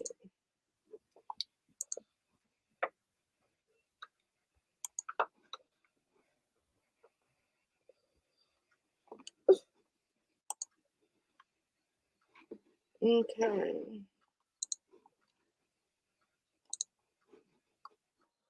Okay, let me go ahead and get it started. Mommy. Treat us doesn't have a history. It's gonna be his birthday tomorrow. Oh yeah, it is. A Black woman can have sex whenever she wants, right? Because she's beautiful. She can Go have back a little bit. But to have a soulmate she may never get. Go back a little bit, Goldie. Yeah, about right there. Vote, brothers in jail, brothers know the vote ain't gonna mean shit until we organize it. So yes, they would rather have a Black female vote than a Black community vote, hands down. Because Black Go women back vote a more than little Black bit men. more. And that's why we need our sisters to come back into the fold and say, you know what? We're not voting as women. We voting as Black. Governor candidate wants to organize Black vote. No Black U.S. Senate candidate. No Black U.S. rep. No state rep, state senator, city council. Nobody, Black or white, in politics wants an organized Black vote. You want to know why? Because you now got the power to hold them accountable. If we was organized, your mayor would have to go to war with the police department on our behalf. He wouldn't have a choice, or he's going to be unseated. Do you understand me? You think he wants y'all to be organized? These handkerchief head-ass Black politicians who don't fight for us and these governmental systems, do you really think they want your vote to be organized? You will make them turn their slave master into an enemy. Do you think that's why they give women and trans people so much leverage when it comes to like separating them from an actual like Black man or the Black family? Yes. I do think they want the Black female vote because she's the biggest constituency in our community, right? Brothers don't vote, brothers in jail, brothers know the vote ain't gonna mean shit until we organize it. So yes, they would rather have a Black female vote than a Black community vote, hands down. Because Black women vote more than Black men. And that's why we need our sisters to come back into the fold and say, you know what?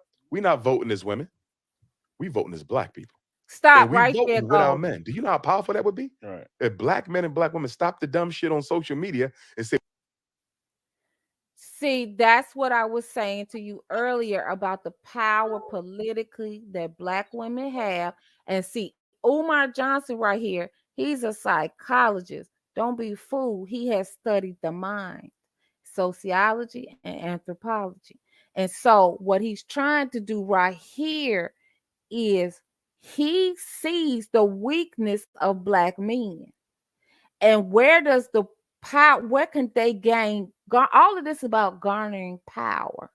So they got to ride off our coattails on everything, including the vote, political power. They don't have any without us. So why are we talking about submitting to them?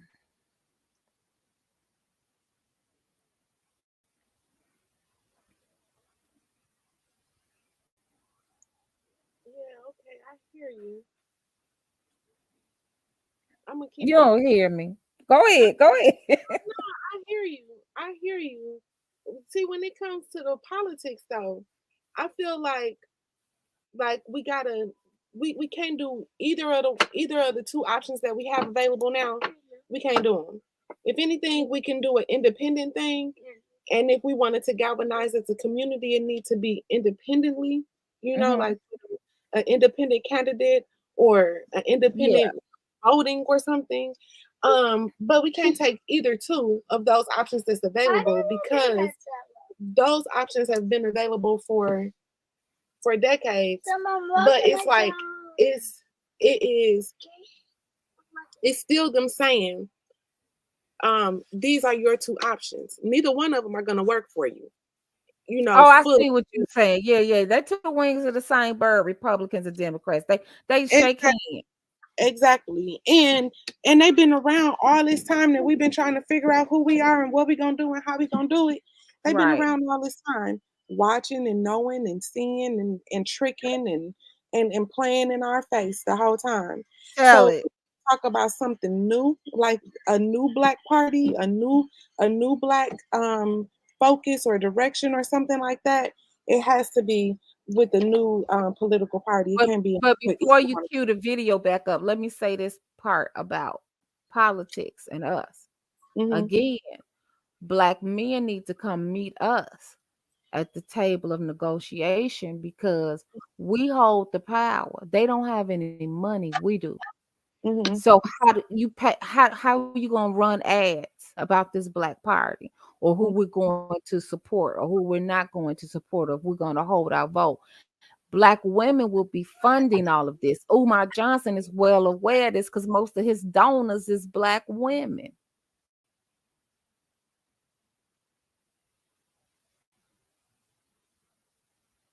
Right. That's why he's on this panel caping real hard for black women. Some of it he may believe and feel. For me. Huh? I said, say it one more time for me. I said that's why he's on this panel caping so hard for black women. Because most of his supporters are black, educated, income having black women. So are you saying that in this clip, Umar is pandering? I feel that he's pandering. Some of it he may believe, some of it he may see. But at the end of the day, what job does Umar have? He don't work at no school no more. Mm-hmm. Girl, don't you start, okay? Okay. Don't you start. Now, Everybody got an agenda. And see, you always have to look at the word. You got to listen to the words that's coming out of their mouths, but think about the agenda in their mind in the back room. Everybody has an agenda. And he's going to get to something in this video. And that's what I'm talking about. We move in this world as black people, as children. We're arrested, developed. We're naive. We don't understand how this world that this European created works.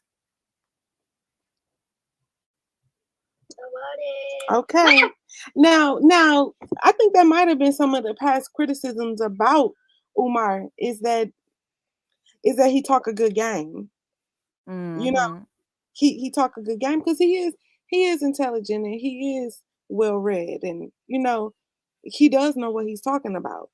But when it comes to like real life application and stuff, it's a lot of them that can get up there and are good orators and say what needs to be said.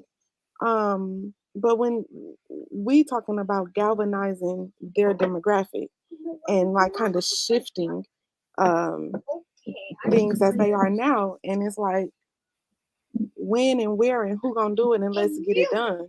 You know what I'm saying? Now, Yeah. when you talk about black men need to come at the table, I hope you know, come to the table. I hope you know that that was like gasoline, okay, in these YouTube streets, okay? That black men need to meet black women at the table. The conversation has always been that black women need to come back to the table. But what you are saying is that black men need to come and converse with black women to come up with a plan. I got the power. Huh? Because we got the. Hey, Well, you don't know how my baby is doing the most. You don't know okay, it's all right. how much of a blaze that statement is that you just said that black women got the power. Okay. Why am I coming to the table to negotiate with you? You coming to the table to negotiate with me because the enemy of my enemy is my ally for the moment. Now, if you want to be friends, maybe we'll get to that stage. But right now, we got a common enemy. And I got way more power than him. And I've heard a couple of black men in the YouTube space say it, including Cruise Season and Angry Man, that at the rate it's going, this current trajectory, give it 5 more years. I think Cruise Season said 10. Angry Man might have said 10 or 15. I'm telling you, it's not going to be that long. Give black women another 5 to 7 years. We're going to be just like the white man to them. We will be so far ahead of them, they will not even be able to fathom catching up with us. When I'm talking about the white man, what the white man got? Atomic bombs, hydrogen bombs, nuclear bombs, armies. He can't even fathom trying to have no physical fight with this man, right? When he's in his lands, behind the 8-ball, behind enemy lines. He can't feed himself. He can't house himself. If you try to have a war with the white man, he'll stop the trucks and the trains from coming in. He'll starve your community out in an hour. He'll turn your water off. Everything is on a computerized grid. Who owns the grid? He does. He'll turn it off.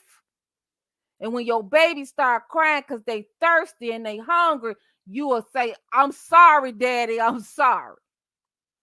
That's how deep this thing is. And black women is the most educated. We got college degrees. We got bachelor's degrees, master's degrees, PhDs. That means we're earning $50,000 to $150,000 a year plus. Then we're the fastest growing entrepreneurs. All we need is a little stabilization in our entrepreneurship because our businesses, we start them and they are failing because of a lack of family support and a lack of capital. This is where you get your Goldman Sachs coming in. Who championed for us with Goldman Sachs? A black woman who works as a higher up there. They didn't come up with that on their own. Them white men did not sit there and look at the trajectory and say, because I did the research. There's a black woman that has pushed this forward for us. And there's other black women in these spaces that are saying, look at black women. Let's do a pilot program. Let's give 2,000 black women a loan.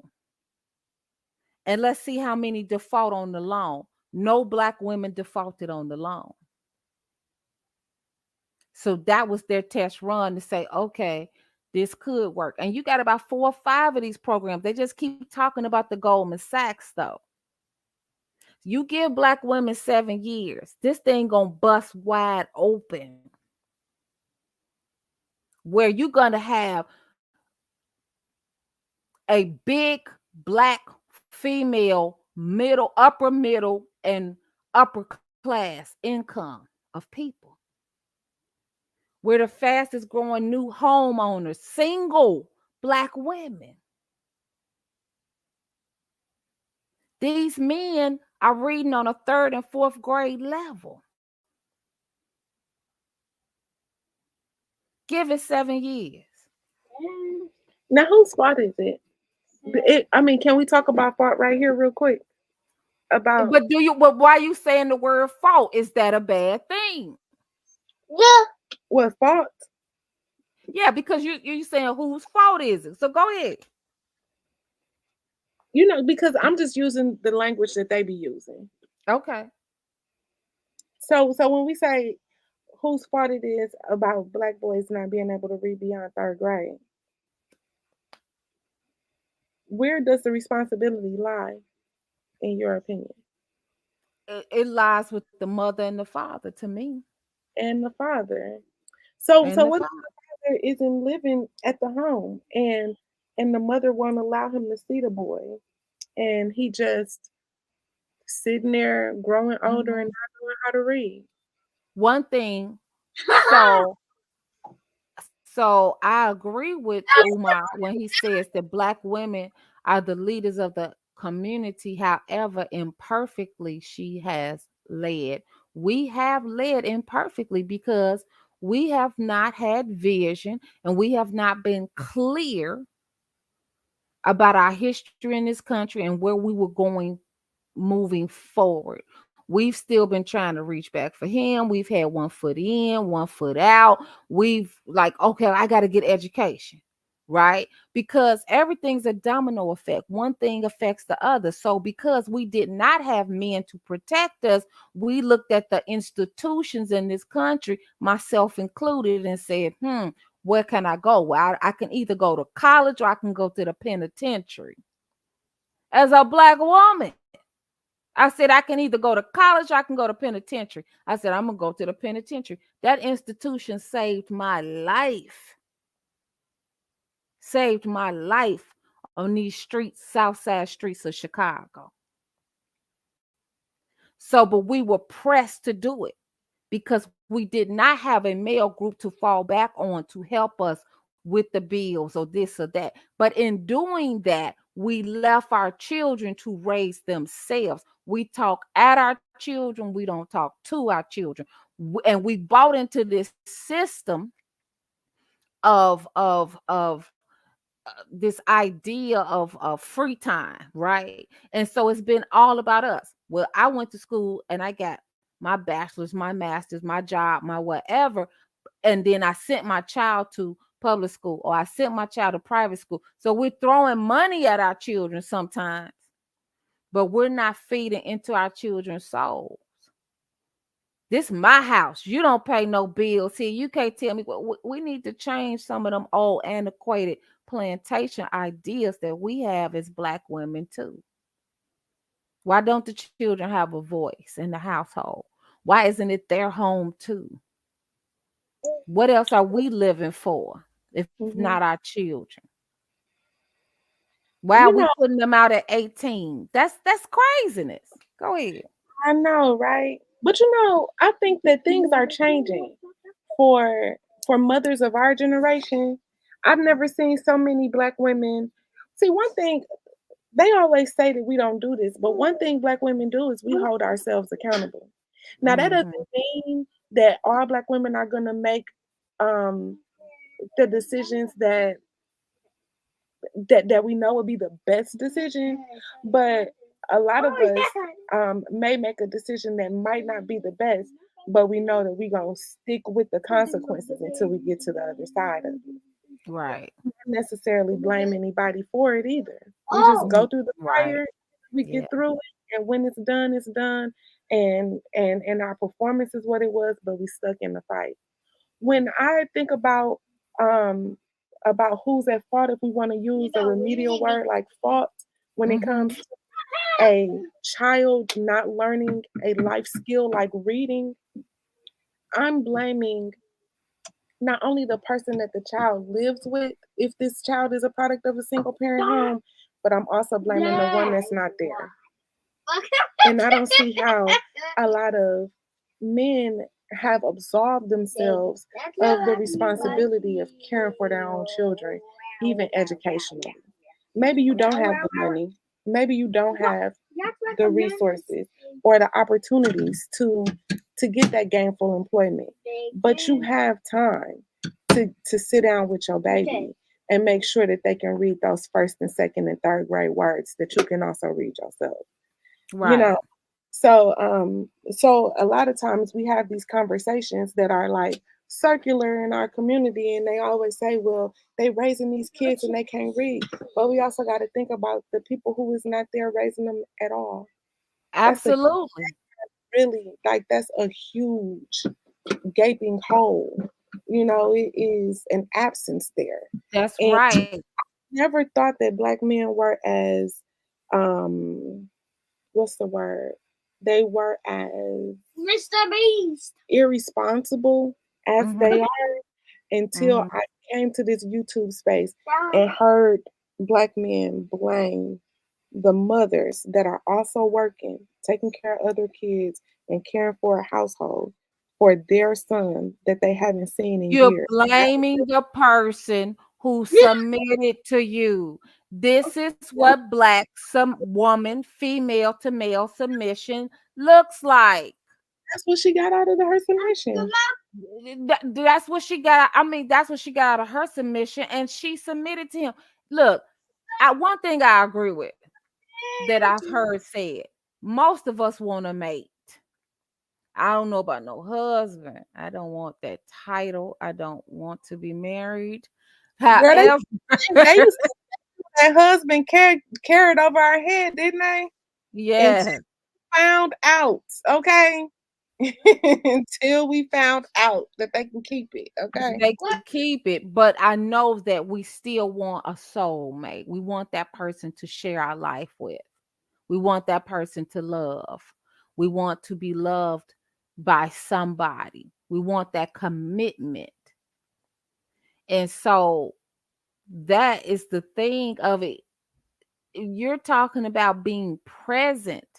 Even when our men are in the home, they're not emotionally available. They're not present. Do you watch that series BMF? So that's based on a real life story of the Black Mafia family. That was two young brothers in Detroit, started this drug ring, right? Their father was in the home.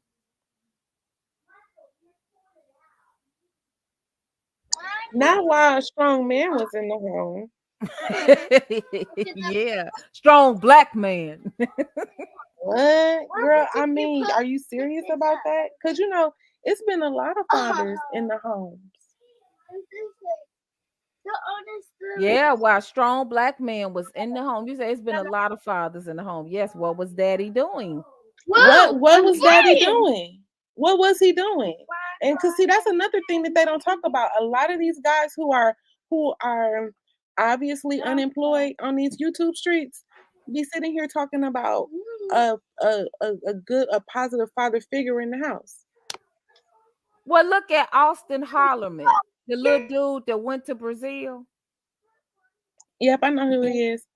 Okay, so he went to Brazil. YouTube ruined his life, honey. This social media stuff is going around the world in 4 seconds. So they ran him out of Brazil. I think he went to Thailand after that.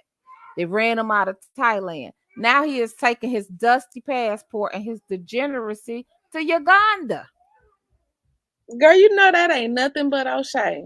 That ain't nothing but O'Shea. Yeah, he was on his show. That's why I saw him at. And he was nagging. When he got on the show, he was nagging. Now, he didn't have the same nagging for them white adjacent women in Brazil. But on O'Shea show, Kenganda, whatever, he said that he go Austin. He said, well, some men said to me, now you gonna holler about this. Some men said to me, why would you want to go to Uganda to find a woman? Those women look like they can't even afford makeup. Girl, I fell out. The same thing that you've been complaining about, those women wear too much makeup, lashes, hair, nails, weave. But girl, they are going to be, I don't know. You said 7 years. I want to see it. In 7 years, I want to see the looks on their faces when they realize that until they do right by women, girl, come on, treading water. Until they do right by women, they just gonna be treading water. Black women is like the fastest growing population in a lot of different areas. Fastest growing homeowners, fastest growing gun owners, fastest growing people going to the range. We don't have records. So again, if we go back to my earlier statement about how was Africa lost? Technology. We talking about protection, provide and protect. Protect what? I got a Tech 9 in here. Protect what? I got an AK-47. Protect what? I got a couple of Glocks. Protect what? Girl, Love me. Love me. That's what I need a man for. Love me. Be my friend. Be my companion. Mm-hmm. Cause the gun is the great equalizer, baby. Mm-hmm. If somebody coming our door at 3:00 in the morning, I don't want my man to get up with a baseball bat or a tire iron. Uh-huh. You gonna be back there, ain't you? Who, me? Yeah, with your gun. You know it. But you know what? Like you said, that gun is the great equalizer. That degree is too. Mm-hmm. And it has thrown off like the dynamic over the past couple years. You know, in not just in our community, but it has almost eviscerated our community. Um, Mm-hmm. a simple piece of paper. You know Well, what I'm what the saying? white boys say? What the white boy say? He said the pen is mightier than the sword. Mm. Girl, it's time for them to wake up. They running out of time, okay? They running out of time. The thing gonna get so far gone. But you know, and that's what I was saying about this manosphere stuff. They don't understand the manosphere thing and their quest to go mainstream sped up their time like what 10, 15 years? They Mm-hmm. had 10 to 15 more years to be crying about the white man and being a victim and not being able to work and nobody caring about them and they had 10 to 15 more years of that until they got on this man's internet, okay? Right. And sit here and said that a woman won't let them lead, okay? And a Mm-hmm. woman is the reason why their communities look like this. And a woman is why their sons can't read. Okay. They had 10 to 15 more years before they went up there and let the world see them as the victims and excuse makers, blame shifters that they are. And that's just the reality of it. Until black men stand up for themselves by saying, hey, I know I can do better, I can be a better man, and actually do better and actually be a better man, they're gonna be going round and round in circles. And when we talk about the interracial dating thing, you know, I'm not against it. Girl, don't waste your time because I talked to you about it earlier. I actually wanted to have children. And I know a lot of people don't, but I actually did. And I didn't have a whole lot of time to be sitting here playing with somebody who feels like a victim or feels like the world is against them or feels like they don't have no options to get his confidence and esteem up so that he could give me a child. I just didn't have the time for that, you know? And so many of us don't have that time to sit there and keep listening to the victim messages. We just don't have it. But let me go Well, ahead. Mhm. okay. But I No, what you wanted to say say? this. I did see something hopeful come out of Africa. Okay. Because see, what we got to realize, we're a small population in America. Mhm. And so goes the continent, so is going to go the rest of the black world. And I did see something hopeful come out of the continent this last 2 weeks was, I think it was seven or more presidents from African nations went to Ukraine and they went to Russia to go talk to Putin. And you know, Umar's going to talk about this in this video too, because you have what's called the BATS nations, and then you have what's BRICS, and you have NATO, which the U.S. is behind NATO. So the BRICS is Brazil, Russia, India, China, and South Africa. They have come together and they're going to pool their money together and they're going to build a currency off their resources. And this is the first time in a long time that Africa has come to the table with representatives, because when we had a G7 and the G8 summits and the G20, you never see any African nations there. Those are the greatest, the countries with the highest GDPs, the G7, G8, G20. And so now African men are starting to kind of get it and understand. Well, France can't make it without Africa. Well, the UK can't make it without Africa. But Africa belongs to me. They can't make it without me. And I need to get some of this money, some of this resources. What I mean, resources, I got the resources that they need. They need to pay me a fair market rate for my resources. I need to have power. Because when you look at these nations, you have to understand the United States, the dollar is a fiat currency. It's not what's called a specific or specie currency. Specie meaning that it's your dollar is backed by resources, gold, silver, something like that. The US dollar is mainly backed by its military might and then oil. You can only buy oil in the US dollar. So see, the European is hitting, he hits you from every angle: healthcare, economics, education, leadership. Every aspect of your life he is involved in, whether you see him standing up in your living room or not. So now African men are starting to get it. Like, we need to be here. They're getting our uranium out the ground. They're getting our gold, our silver, all of our minerals. And we're still, half of our continent is undeveloped for 2023 standards. We still got people dying from malaria and yellow fever in Ghana, in Nigeria. You don't even get below the line of yellow fever until you hit Namibia.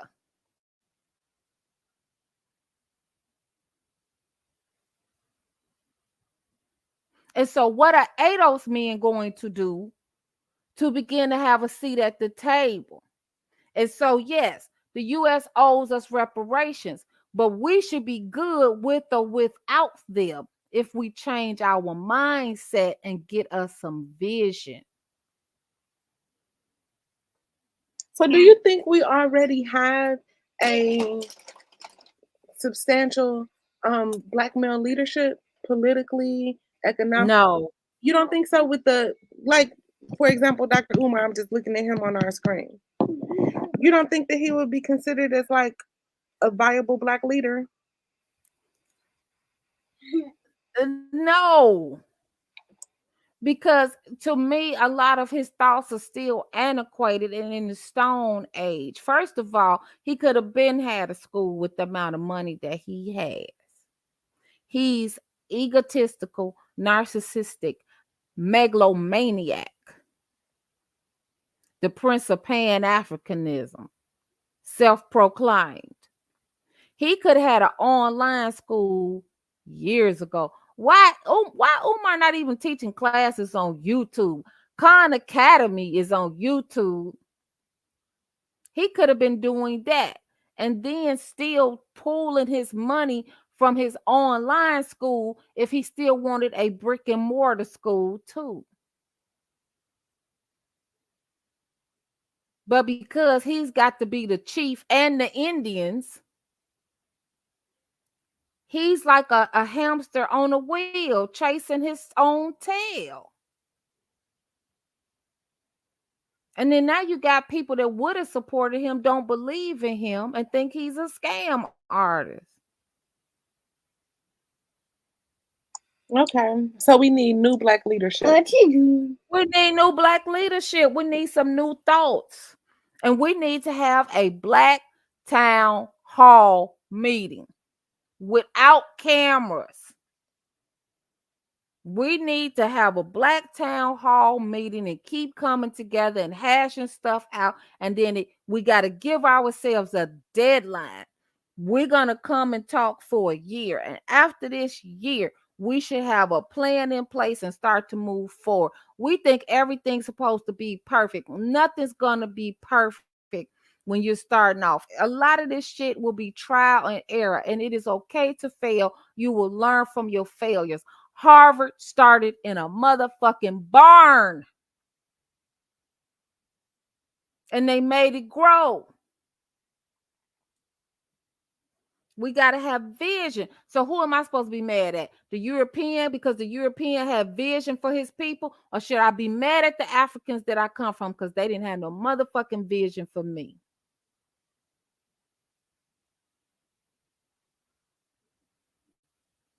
Girl, okay, I hear you. I'm hearing it. No, I just blah. The baby said what? That's enough. They hear you, Udoka, okay? I'm sorry, y'all. I know I'm doing a lot of cussing. Okay. Girl. Yeah, I'm gonna keep going, okay? Okay, go ahead. Cue it back up. We're going to fight because we got a common enemy, white supremacy. And we're going to put our votes behind a candidate who offers to do the most for us. That would be revolutionary. Definitely. So speaking of that, you know, I've seen a video of yours where you said that feminism has conditioned Black women to view Black men as the enemy. It has. Feminism was financed by the CIA. Gloria, what was her name? Gloria Steinem, I think she was. Right, yeah. Mother of modern feminism, because traditional feminism goes back to the 1800s, right? With Susan B. Anthony and those white supremacists. But Gloria Steinem was a CIA agent. They financed her. Her first feminist magazine they paid for. The CIA brought feminism into the white household to get the woman out the house, and into the Black household to turn the Black woman against the Black man. To scapegoat us for problems caused for her by white supremacy. So, you know, obviously, you know, a big thing, obviously, we Go ahead. What's your thoughts on that? The way he couched it is not completely accurate. Because it cannot be accurate if they want to emerge as a victim of the story, correct? Right. Okay. I was just trying to make sure. Well, my point, right, because feminism can't do anything to break up your union if you wasn't already just having behaviors that made this woman not like you. Ready to go. Ready to go. Look, we was dealing with a level of women's oppression. So feminism sound good. I'm a feminist. It sound good. I'm a Black feminist. And see, Black feminism, if you understand and know the history of it, Black feminism is a little bit different from white female feminism. Black feminists were on fighting white supremacy with the man. That's your Sojourner Truth, your Ida B. Wells. Ida B. Wells was married to a Black male lawyer.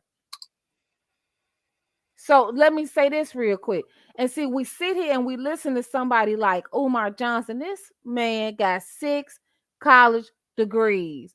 See how the wool, people try to pull the wool over your eyes. They want to tell you not to go get something that they got that's benefiting their life. Why is anybody even listening to him? Because he got white man's credentials. He got some white man's paperwork. Because what would make him qualified to talk all this slick stuff if he didn't have any education or knowledge in the field?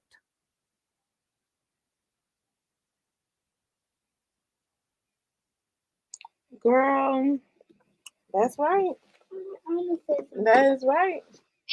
But I don't know, because Can I say something? I don't know. For me, for the feminism thing, I don't think that it made Black women hate Black men. I think that they really give too much put too much weight on how feminism impacted Black women. I think that we benefited from, being able to get a bank account and all of that stuff that they was talking about. But in reality, if Black women still love Black men as much as they do today, ain't no way we was hating Black men just over feminism in the 60s. Would you speak on it? Thank you. That's an excellent point that you just made. Ain't no It didn't. It didn't, because feminism was about, I want to be treated equal as an equal human being as you are. I want equal rights as a human being. I don't think any woman ever said that she was equal to a man. That's the wrong word. It's not equal. Men aren't equal to women. Women aren't equal to men. He has his strengths and weaknesses, and I have my strengths and weaknesses. We wanted a equitable situation. If I do the same job, I want the same amount of pay. I want to be able to go to school. I want to be able to own property. I want to be able to have a bank account in my name, not my husband's name. What if I don't want to get married? What if I do want to get married? Like I said, Ida B. Wells was fighting for women. This started over women getting the right to vote in the early 1900s. She was married to a Black man who was a lawyer, Ferdinand Barnett. She said that, in her opinion, every woman should want to be a mother. She didn't understand women that didn't want to be a mother and have a family. But she also said this, that she taught her children how to cook and clean, including the boys, because mama had to go out and tend to changing the world. See, you get in where you fit in. We have lost that sense of you get in where you fit in. What is all this stuff about women cooking clean? Men cooking clean too. You better know how to cook for yourself.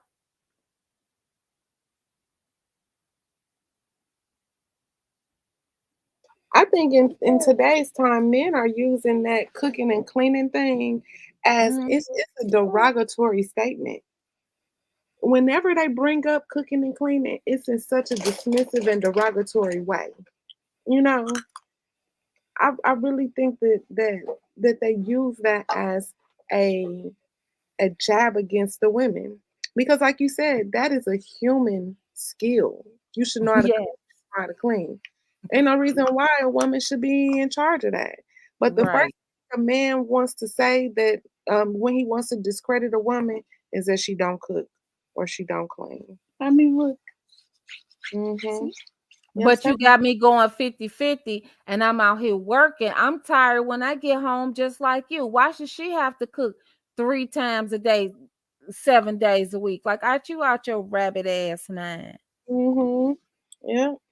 And I heard what's his name? I call him Thong Alexis. What's his name? Thong Alexis or whatever. Thong Lexi, whatever, girl. It reminds me of a stripper name, because what straight man would call himself Thong Alexia? Whatever. What's his name, Goldie? I think it's Thon Lexi. Thon Lexi. Girl, that's a stripper name. Boy, stop. I'm from Chicago. Don't play these games with me. That is a stripper's name. If you drink milk, you will become strong. Okay. Yes, baby. Thong Alexis. Thong. He might have a thong. But anyway, he said that when he gets married or whatever, his wife can work. He said, you women got the manosphere messed up. We're not saying we don't want our women to have a job. You can have a job, but when you get home, you still have to do all of your wifely duties, which is cooking, cleaning, and taking care of the children. I will not be pampering any booties. That's your baby. You are such a fool. Do you realize that baby was in that woman's body for 40 weeks and her heartbeat? It listened to her speak. When that baby's born, the first thing it wants to do is lay on its mother's chest, listen to its mother's heartbeat, to feel comforted in its new environment. How do you bond with your child as a father? Changing his pamper, giving it a bath, rocking it to sleep. You fool. See, so you can tell the men who were raised without a man. I ain't even talking about in the home. I'm just saying a relationship with a man, period. I'm just saying a relationship with a man, period. Mm-hmm. You're not gonna be pampering her, but what is you talking about? What you talking about? Girl, some of this stuff I be having to take a break because it be really annoying me. It's like, are y'all just online saying stupid stuff just because that's what y'all want to do? Or do y'all really believe this? You know what I'm saying? Because if y'all really believe this, we got a bigger issue than what we thought. Man, would you tell it? We got a huge issue. If you feel like putting a diaper on your own baby is something that's not masculine. You know what I'm saying? Girl. Right. But anyway, I don't know why you didn't got me thinking, because I'm visualizing that man. And I don't know why you did that to me. You should have brought him up while we was on the phone, okay? Okay. Let me get him going. Okay, hold on. Okay. We spoke about the gender wars, earlier. Obviously, there's a lot of conversation nowadays about, the value of what a woman brings and the value of what a man brings in a relationship. And now there's a lot more rhetoric from our women that we hear is, I'm strong, independent, I don't need no man, right? That's pain speaking, though. Right. Because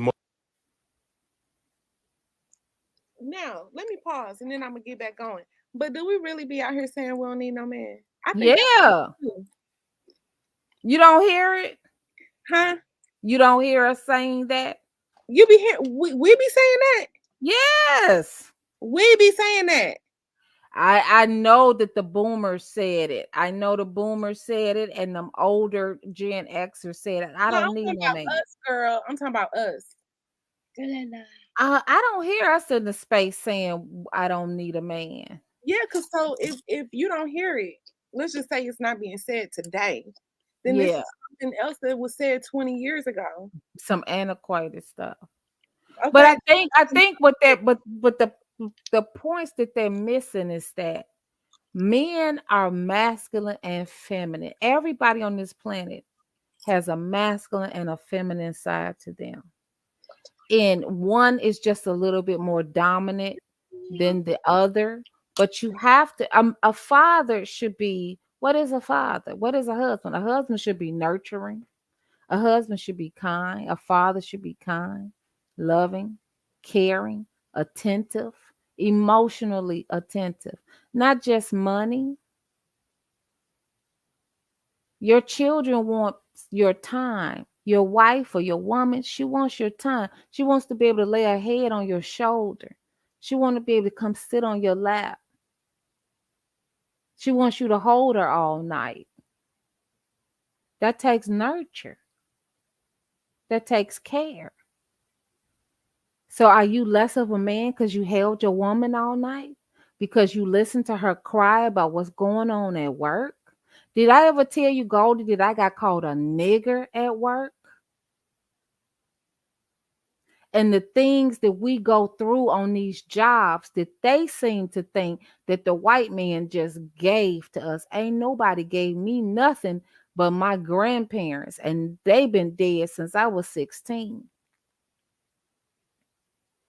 They gave me some boots and some straps, but I damn sure had to pull myself up. And the things that I had to go through on these jobs to keep a roof over my children's heads, food in their mouth, clothes on their back, and some type of peace and happiness in the home. And I couldn't quit that job just because I got called a nigger by a cracker truck driver when I used to do security. I couldn't quit. And when I tell black men my story, they say, well, wouldn't no black men put up with that? We ain't going to these jobs and put up with that. And I said, why not? Because we ain't gonna let nobody talk crazy to us. I said, I had people at home that was bigger than me to worry about. It was handled, but it was handled in a certain manner, and nothing got physical. I couldn't quit. But you know what? They had people at home that was bigger than them to worry about too. Girl, stop. Because now you finna take me there. What you mean when you finna put up with that? Okay, so what you saying? Is that the reason why the reality is what it is today in 2023 when we look outside? Because Yes. you're gonna be tolerating that? What? Yes. What? Yes. Girl, let me keep going over Okay. here. Okay. Let me keep going. We ain't gonna tolerate that. The most unemployed demographic, girl. Okay, let me stop. Most black women know they will never get a man. A black woman can have sex whenever she wants, right? Because she's beautiful. She can have a bed mate, but to have a soul mate, she may never get. I have 2 daughters, 11 and 20, right? My oldest will be 21 this week. Statistically, right? There's a strong chance my daughter could be one of those. I hope she's not. She could be one of those who never get a husband because only 1 out of 4 gets a husband. You see that? So when a black woman says, I don't need a man, that is a reaction to the reality that I may not get a man. So why not preach? Because I understood, you're obviously against interracial relations when it comes to black men with black women. With white women. With all women, you should only be with the black woman. And you will say, well, if you can't find a good woman in America, Go there's somewhere plenty else. in Africa. Absolutely. So why not teach that same rhetoric to our women? Like, if you feel I like tell sisters all the time, go to Africa. So I know sisters who marry. I just spoke with a sister. She invited me to the wedding. She just married a brother from the continent. So, but instead of saying they will never I'll get take married, sisters to Africa who married brothers they met in Africa. Right. So yeah, I think there's plenty. I think there's obviously plenty of black men, yes, black it is. women. So And what I instead of also saying that tell they'll black never women, get if you're going to married, go get you an African man from the continent, right, you're going to have to understand that the way in which you talk to black men in America will not be tolerated over there. Why the fuck is it tolerated? It's not tolerated here. That's what we're trying to tell them. Well, over here, I want to say this to us though, because we try to act like the way sisters treat us doesn't have a history that we are not at least partly responsible for. Let's be honest. The black woman has had to hold down the black house by herself, although imperfectly. She's had to do it by herself since the mass incarceration of black males began in the 1970s. You understand me? Most of our children are raised by a single mother right now. And it has been that way for about 50 years. So when a sister says, I don't need a man, because she couldn't find one strong enough to hold her down. Or when you meet a woman and you say, sister, I'm strong enough to be your man. You ain't got to work or you ain't got to pay the bills or whatever. Pull back. I got you. And she can't do it because all the other men before you who disappointed her. So what I'm saying is, black men, we got to be patient with our women because we created that personality. We created that. And then we want to act like we didn't play a role. We have to be held accountable for their poor selection. No, you have to be held accountable. So I want to say this. First of all, it didn't start in the 1960s or 70s. It started in the 1920s. It grew even more in the 1930s. When you read the book Black Boy by Richard Wright, he talks about how his mother and father were married and how his father just decided to up and leave. And the saddest part of the book, and this is his autobiography, is how hungry he and his brother are all the time. All he's talking about in his book is about food. This is in the 1930s. It got so bad that his mother put them in an orphanage. See, we don't have orphanages in this day like we used to. And this wasn't just even a black woman thing. Some white women put their children in orphanages, like Cher, the singer Cher. Her mother put her in an orphanage for a minute because she couldn't take care of her. And in the book, Black Boy, Richard Wright talks about how his mother gathered him up one night and asked him to go with her to his father's house with his new girlfriend. So they get over there to the house because they're hungry. They're like literally starving to death. So they get over there to the house and he's just trying to get 5 cents from his father because the mother took him to child support. And he told the judge he didn't have it. So the judge said, okay. And that was that. Because we live in a patriarchy. And at the end of the day, there's still men, and white men still have given them some things that he didn't even give his own white woman. And they negate that fact. And then they want to talk about feminism. the reason why they hate feminism is because feminism further pushed us out the home to get our own income and power, because we couldn't divorce these jokers in the 30s, 40s, 50s, and 60s. Yes, there was more black married couples when Dr. King passed away, but were those women happy? No, they were not. Were all of those men there still in the home? No, they were not. They had a piece of paper, but they didn't have no marriage. Yeah, that's something that they seem to really not think about a lot, is the quality of that marriage. Is the quality. And another thing that a lot of people still don't think about today, or even really consider for women, is that when we enter into these marriages on good faith and submit to this man and bring forth his legacy and all of that stuff, we do this with the full knowledge of knowing that if he wants to leave, like the guy you just mentioned, what's his name, the author? Richard Wright. Like Richard Wright, if the guy wants to leave, then we are left with the children. And that's just it. Hey, yo. And no matter, it seems that nobody understands that somebody got to take care of the children when the man walk away. That's right. Somebody got to do it. And if the mother decides to do it for the next 10 to 15 years or whatever, the last person that people should be talking about should be her. That's right. You know, and I'm saying that for a single father. If it's a single father, he didn't abandon his kids. Right. One there. The last person people should be talking about is the one who stuck it out and actually stayed with the child. You know, a lot of women are mentally in a place where we are today. Some women don't want kids. Some women don't even want a man, because it's a huge gamble. And it's not because these women don't want the love that you mentioned, the intimacy, the relationship building, the pair bonding, and all of that stuff. It's not because she doesn't want it, but the reality of it working out in her favor in the long run. I ain't talking about 5 years from now. I ain't talking about 10 years from now. I'm talking about 20 years from now. You know, the reality of that working out in the long run is slim to none. Men have so many opportunities to abandon their responsibilities and commitments and drop it and walk away.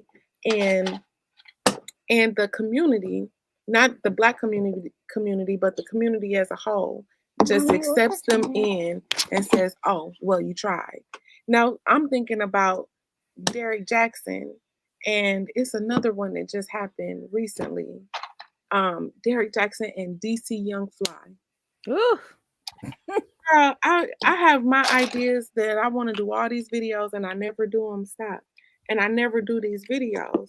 But Derek Jackson and DC Young Fly, any healthy, healed, whole woman can look at those two men, two very different situations, but can look at those men and say these men failed the women that they were with.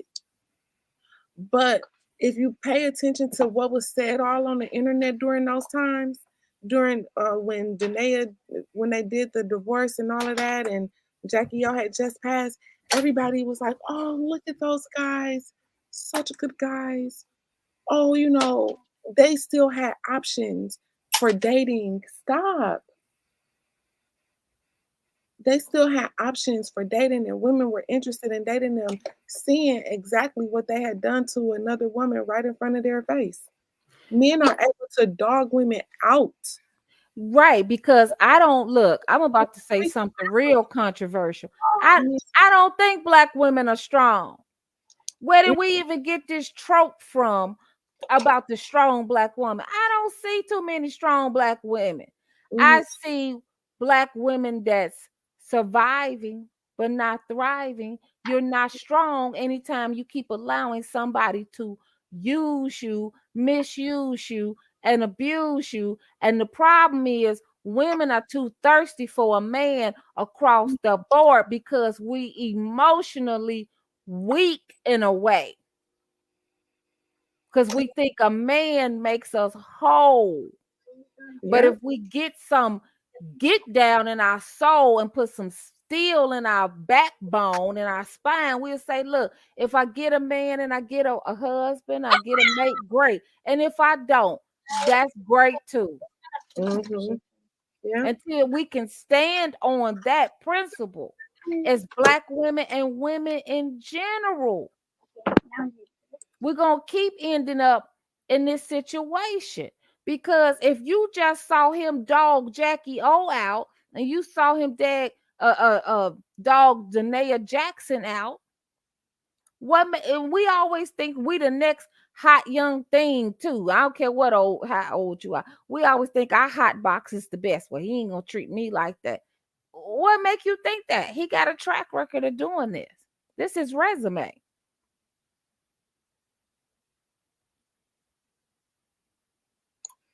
Yeah. But you know, their own counterparts, other men, and those male identified women will let these men get away scotch-free with really being the ones that break homes, that break families up, that leave women single mothers, that leave children fatherless, and he get 9 lives like a cat to go through it time and time and time again. And it's not just the Black men that be doing this. That's right. These men be doing this. A lot of us be fantasizing about talking to these guys from these patriarchal societies. I'm talking about these Arab men, these Indian men, these African men from these patriarchal societies, and don't really think about what that means. Right. They don't really think about the other women and how those women have suffered just to have them in the house with them. You understand? And we talk to these men like, oh, these Arab men. Ain't no way, girl, I would ever. I don't know how Janet did it. Ain't no way I would ever. You know, I was just about to bring her up, right? And you see, she had to get up out of that situation. You said she what? She had to get up out of that situation too. And you see, it didn't take her a long time either. So you're not finna sit here and have me feel like a husband is the end all be all, or you know what I'm saying? I mean, I want a husband, don't get me wrong, but I'm not finna let it define my entire life. And I don't like the way women do that. And like I was talking to you earlier about making motherhood synonymous with being a wife. Of course, don't have children out of wedlock if you can help it.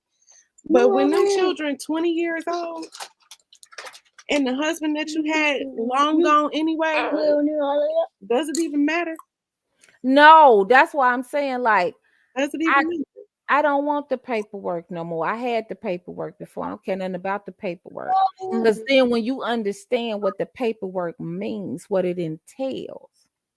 So marriage is about inheritance. And if the basis and the beginning, the origin or the genesis of this particular part of this institution was women couldn't own property, right? So why do you take your husband's last name? Because you're his property. And see, that's why they don't want you to have education. See, I'm on my way to law school, so I've been studying, girl, for that nasty LSAT. So they don't want you to, huh? What you say, Goldie? I said, congratulations. You know, I gave up on my law school dreams a long time ago. Yeah, thank you. I know. I remember you told me, you said them logic games was ridiculous. So when you understand the law and you understand the genesis of this thing, that marriage is a tool, it is an instrument that holds up a patriarchal system. It is about women's oppression. Marriage is not about what we thought it was about. When I got married, I thought marriage was the pinnacle of a relationship. This is this man saying he is committed to me. It never crossed my mind that I could have a commitment without that paperwork. It never crossed my mind that I could have a commitment without taking his last name. I never really understood that taking on his last name meant I belonged to him. and that all my children belonged to him in a legal way. No. So when we look at anthropologically and on a sociological level, when we look at matriarchal societies and then we look at patriarchal societies, and matriarchal societies, do you know they do not have marriage? They do not have marriage, and there's no such thing as a bastard. But in a patriarchal society, it is. So a man, we always know that the baby is the woman's. What proof did they have before DNA to say that this child belongs to the man? So the only safeguard that he felt he had, a component of it, was marriage. Wedlock. Who got locked in? Him or her?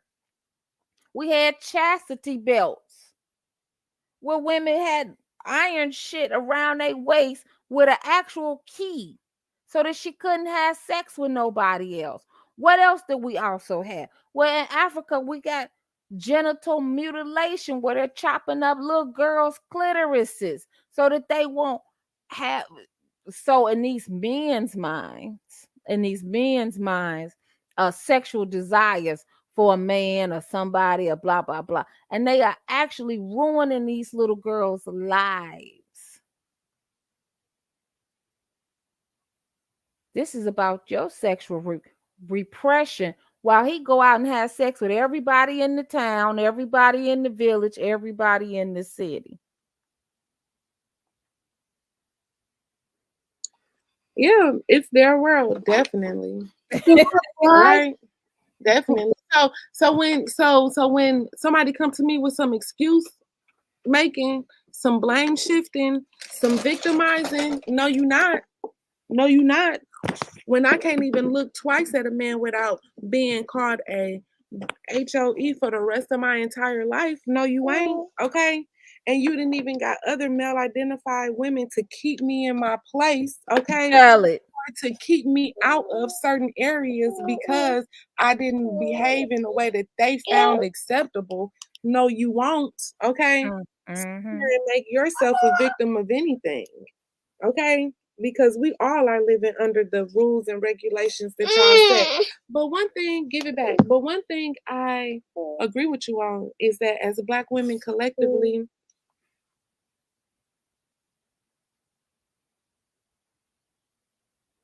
I can't hear you. You must have muted yourself, Goldie. Come on, want me to do something? Okay, want me to do it. Our standards are relatively low. Very low. Yep. Our standards in hell. And it's evidenced by how many chances. It's evidenced by how many chances we have. Hold on, y'all. We have given these men and allowed them to get do-overs. So. Do you realize that our standards are so low that if a Black man has any type of job, we praise him for it?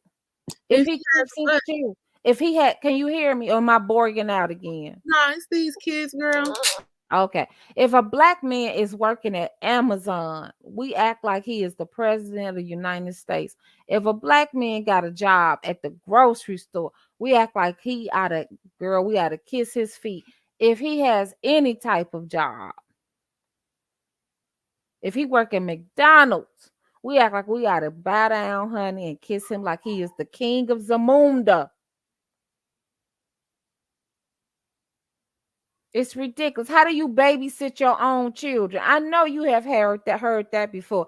Oh, he at home I'm at home babysitting my children. These your children. You're not babysitting. You made them. They belong to you.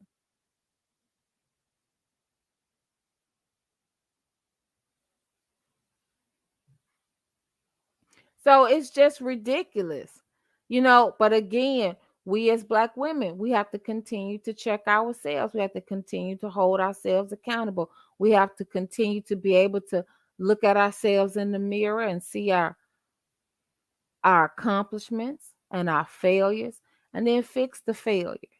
Continue to work on our souls to be better human beings. because we don't hear a lot of soul growth from the male side. We don't hear a lot of soul growth from the manosphere.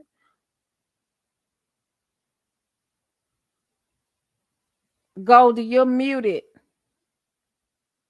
You said am I muted? No, I'm listening. Okay. Yeah. Yeah. Let's keep going. You ready? Okay. Yeah, I'm ready. I'm finna have to go, girl, because these kids, you see that away hyped up. Yeah. And now if I was laying in the bed with them, they'd still be asleep. Okay. Okay. Hold on, let me get it going. Okay. No, you have to be held accountable because they have a poor selection. See, what you're saying, you're selecting a poor mate. And what I'm saying is they don't have much to select one, so of course she's going to end up with a poor mate. And why is she going to end up with a poor mate? Because we as black men are not raising black boys to be the men that our women need. We are not. They out there killing themselves right now. What we doing about it? Unemployed black males, what we doing about it? Pants sagging, weed smoking, what we doing about it? Black men are not raising black boys to be the men our community needs. That is 100% our fault. What I'm saying is she got a right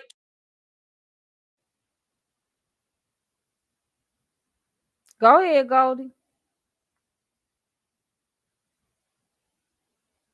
to be angry with us. She got a right to be angry with us. We have not been on our job as black men. If the men are the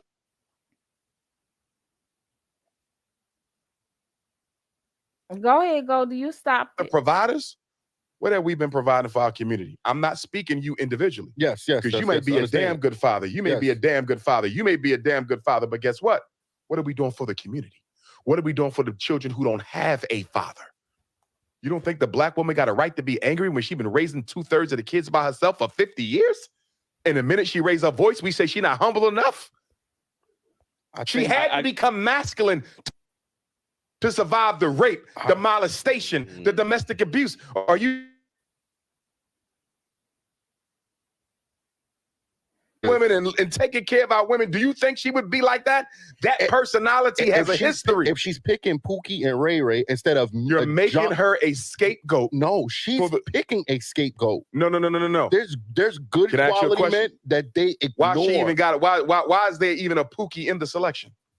You gotta ask her. No. I'm gonna tell you why there's a Pookie in the selection. What? Because black men have abandoned black boys and have allowed social media, white media, athletes, and rappers to raise them. That's why she with Pookie.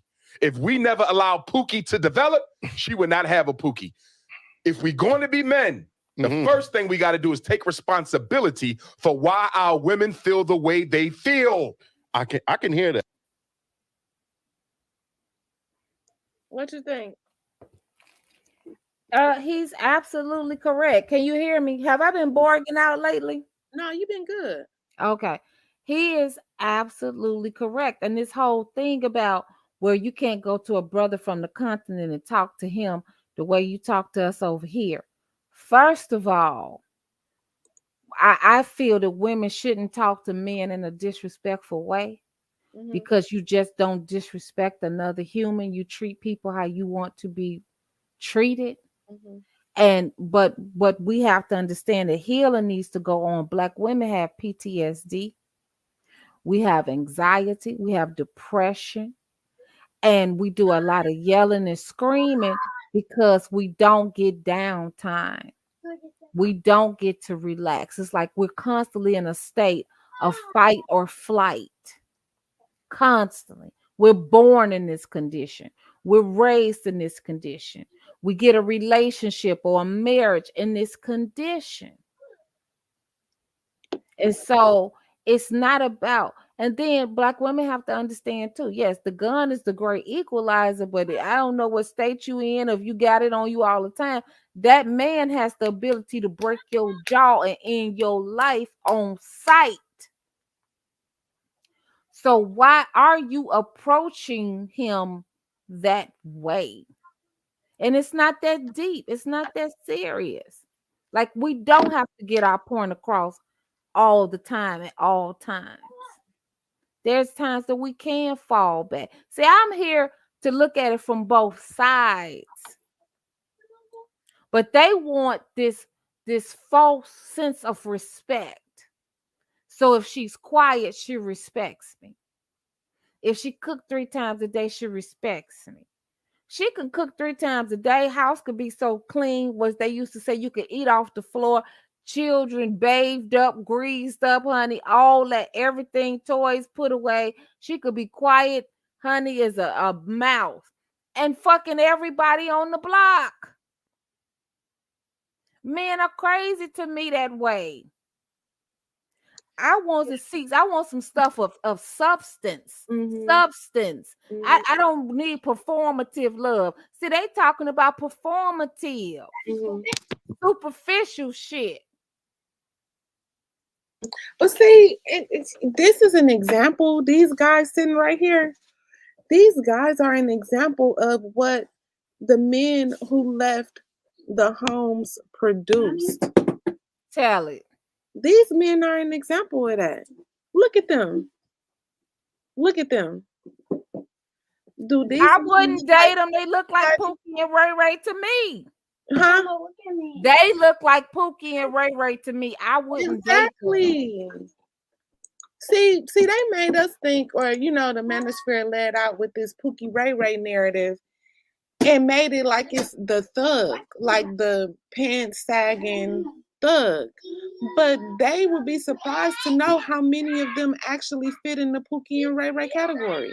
I can take neither one of these guys to my daddy and say, this the man I'm interested in, and he feel like I made a wise decision. Look at these guys. Look at them. And not only just look at them, look at what they talking about. They talking about women getting with the lesser men of society. Yeah. They're not talking about elevating, or even if they see themselves with the higher level men of society. They talking about women who are dealing with the lower, the bottom of the barrel men. That's the example that they use. Women who are dealing with the bottom of the barrel men. They ain't even think to go to the mid-tier men. You know what I'm saying? Right. They go straight to the bottom. Like, because most of them are the bottom. And that's just the reality. Because if they weren't, Goldie, Chicago wouldn't be tore up. Milwaukee wouldn't be tore up. Atlanta wouldn't be fastly getting to toe up. Detroit is gone. Gary, Indiana, gone. Flint, Michigan, gone. Every place where it is majority Black people, the city is a hell. St. Louis, gone. Ferguson, Missouri, gone. Where Mike Brown was unalived. Ferguson, gone.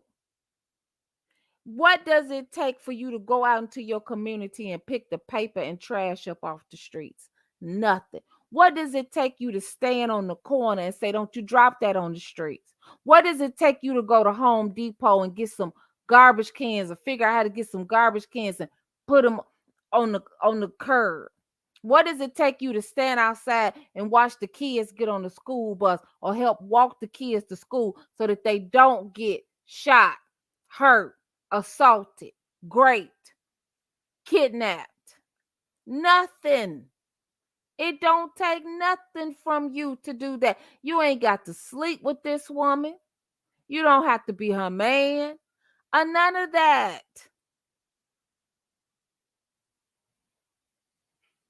Do you know, I find it funny that most of them never associate themselves with the Pookie and Ray Ray ilk when they are obviously and clearly a part of that, but they associate us with all of the women that they consider the lower tier women.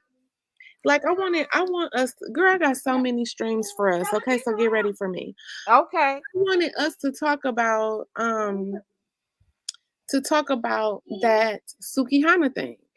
Yeah. What men, primarily Black men, tried to do last week was to say, hey, women, this particular demographic of Black women are are eligible for rape, assault, violence, anything. These particular women right here, anything can be done with them. Now you ask, what is the criteria of that group of women? They chose to say her dress or her personality, how she behaved herself. How she behaved herself is what qualified her as a woman that can be that it is that you have permission to rape, violate, disrespect, and all of that. But hey, y'all, can y'all be quiet? I'm almost done, okay? But the thing is that the reality is that we cannot allow these men in particular, but any man in general, to determine what woman deserves respect and what woman deserves safety and what woman deserves autonomy over her body, no matter what she wears, no matter how she acts, no matter where she comes from, no matter how she does her thing. We cannot allow men like this to determine how any group of women should be treated or the treatment that any particular group of women deserves. You understand what I'm saying? Absolutely. I totally agree. That's like saying that a prostitute can't be great. Mm-hmm. Or she shouldn't be respected. Or right. Anybody who want to go and grape her can just walk up to her and grape her and she shouldn't have nothing to say about it. But see, the thing is that they can change the qualifier anytime they feel like it. And see, when I talk about the Arab thing, I watched a documentary the other day about acid attacks in Pakistan. Oh, yes. Girl, this man attacked his wife with acid because he said that under her burqa, the little long gown that they be wearing, yeah, he said that you could see her body. So he felt that she needed to be punished. So he poured the acid on her because he could see her body. Just imagine if these men sitting on the couch and their friends could determine what black women were worthy of respect and which ones weren't. Which black women qualified to be assaulted and which women don't. Just imagine all of us would be free game to these men out here. It ain't about what she say or how she do her thing. It's about not allowing them the power to determine who deserves respect and who doesn't, who should be violated, who shouldn't. You understand what I'm saying? Well, I don't fear black men.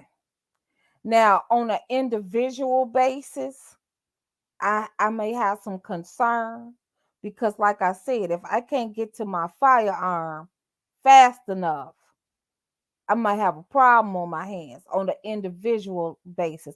But I try the way I live my life to keep my face out of their faces like that. But as a collective, I don't fear black men. And that goes back to what I was saying earlier. Why, as a collective, would I fear them? The things that you need in warfare, right? It's a few things. So either you got all of them or you got one or two. I got the numbers. It's 2 million more of us than them. I don't fear him. I got firearms. I don't fear him. I got education. I don't fear him. I got income. I don't fear him. I own a home. I don't fear him. What does he have that I need currently? When we're talking about institutions and access to institutions and being upwardly mobile in society, what does he have that I don't have? Nothing. We have the power. We don't need to continue to sit here in this space and talk about the submission and that he got power. No, that is a mental game. He's mind fucking you. Because that's the only way. They know their time is up. Just like that slogan said, his time is up. It's over. It's out. And the only thing that they could do, that's why they all got channels, because they have to get us to believe that we need to be married, that we need them. And without them, I'm less of a human being because I don't have him coming in my house once a week, because half of them don't bring the ass home right no way. So, first of all, most people are not a monolith. But unfortunately, which defies reasoning, the ADOS man is a monolith. Black women, we can't be the highest educated demographic over here and the highest twerkers too, right? Mm-hmm. Collectively. Now, there's a portion of Black women that are the highest twerkers. Then you got a portion of Black women that are the most college educated. That's usually how any group is. It's not monolithic. But when we look at them, they got like a 5% to 95% ratio. 5% of them got some sense. 5% of them is okay. 5% of them won't harm you or hurt you, but that little 5% is very quiet. The 95% is very loud, and most of them are in that 95% percentile, whether they got money or poor. They got the same bad mentality. Mm-hmm. Because Umar is spitting facts here, but I think he did have his children out of wedlock too. He did. Mm-hmm. Both of them. And the second one, see, Umar used to come to Chicago back in the day. I've been watching Umar for a very long time because this guy I used to follow. He had Umar on his show, a cable access show, and then from there he blew up more when he went and got on Sarnetta's. So, but I'm not gonna say Umar is a bad guy, but again, so Umar had an incident years ago, right, with this so-called conscious stripper, right? He went, girl. You remember that, girl? Okay, so that Umar was with the BS. Okay, but what got me was men that I respected, how they couched the situation. Men in my personal life. I was listening to David Banner. Do you know who David Banner is? No, girl. Yes, I do. He's very pro-Black. But when it came to the Umar situation, David Banner was like, David Banner, Charlemagne the God, they both said, I'm losing my voice a little bit. They both said, why we want to be mad at Umar? All Umar did was get him some pussy. A man got to go get him some pussy. So what? Umar got him some pussy. So y'all want to throw him away because Umar went and got him some pussy? Again, we have to understand, come back to that primal thing, wiring. Women really are from Venus. Men really are from Mars. I don't have all the answers, but we clearly are wired differently. Testosterone is a powerful hormone. I know because when I hit my 40s, I had to get some sex. I'm just gonna put it out there. Like it was pushing me. I had never experienced that before in my life. And I'm saying that to say a lot of what Black men talk about, it just is asinine. Because where I'm segueing into is the whole thing about a 60-year-old man being with like an 18-year-old woman or 20-year-old woman, when in reality, it really is. The 40-year-old woman should be with the 20-year-old man. I'm not saying just try to walk with me. She's at her sexual peak in her 40s. He's at his sexual peak in his 20s. A 60-year-old man can't even hardly get it up. What is he going to do with a 20-year-old woman? And so I gained a different respect for men when I started to go through that. Like, I understand what men be talking about sometimes now when they're like, I have to go get some. Like it's just a biological serious thing. So I didn't appreciate them at first the way they were saying it. But I understand, like, and we don't want to deal with just straight human biological needs that we all want love, we all need sex, we all need food, clothes, shelter, water. You know what I'm saying? So I hope you can follow where I'm going with this. I got it, girl. I got it. But no, he didn't have a formalized commitment with either of the women that he made babies with. And for a long time, he haven't been in those girls' lives like that either. So again, when you said leadership, we need better black leadership, because I'm not saying nobody's life has to be pristine or have never made mistakes, because I've made mistakes. But we're constantly listening to people. We're so dysfunctional until we're listening to Umar, we're listening to Ayala. These are all hurt, dysfunctional people. We all need to heal and become more functional. Go ahead, Gold. Yeah, I mean, I'm agreeing, girl. I'm just following along with you. For real, but I agree. I don't know. I'm thinking about the 40 thing. You know I'm about to be 42, okay? Girl, I'm trying to tell you, it was like, and it went on for a few years. It was like a wildfire. Like I couldn't sit down. I sit in the car. It's talking to me. And so I was 42. I met a guy who was 25, honey, and it was like the 4th of July. It was bombs bursting in air, the rockets red glare. I mean, and it was a good match. Girl, stop. You know it's the summertime. Girl, yes.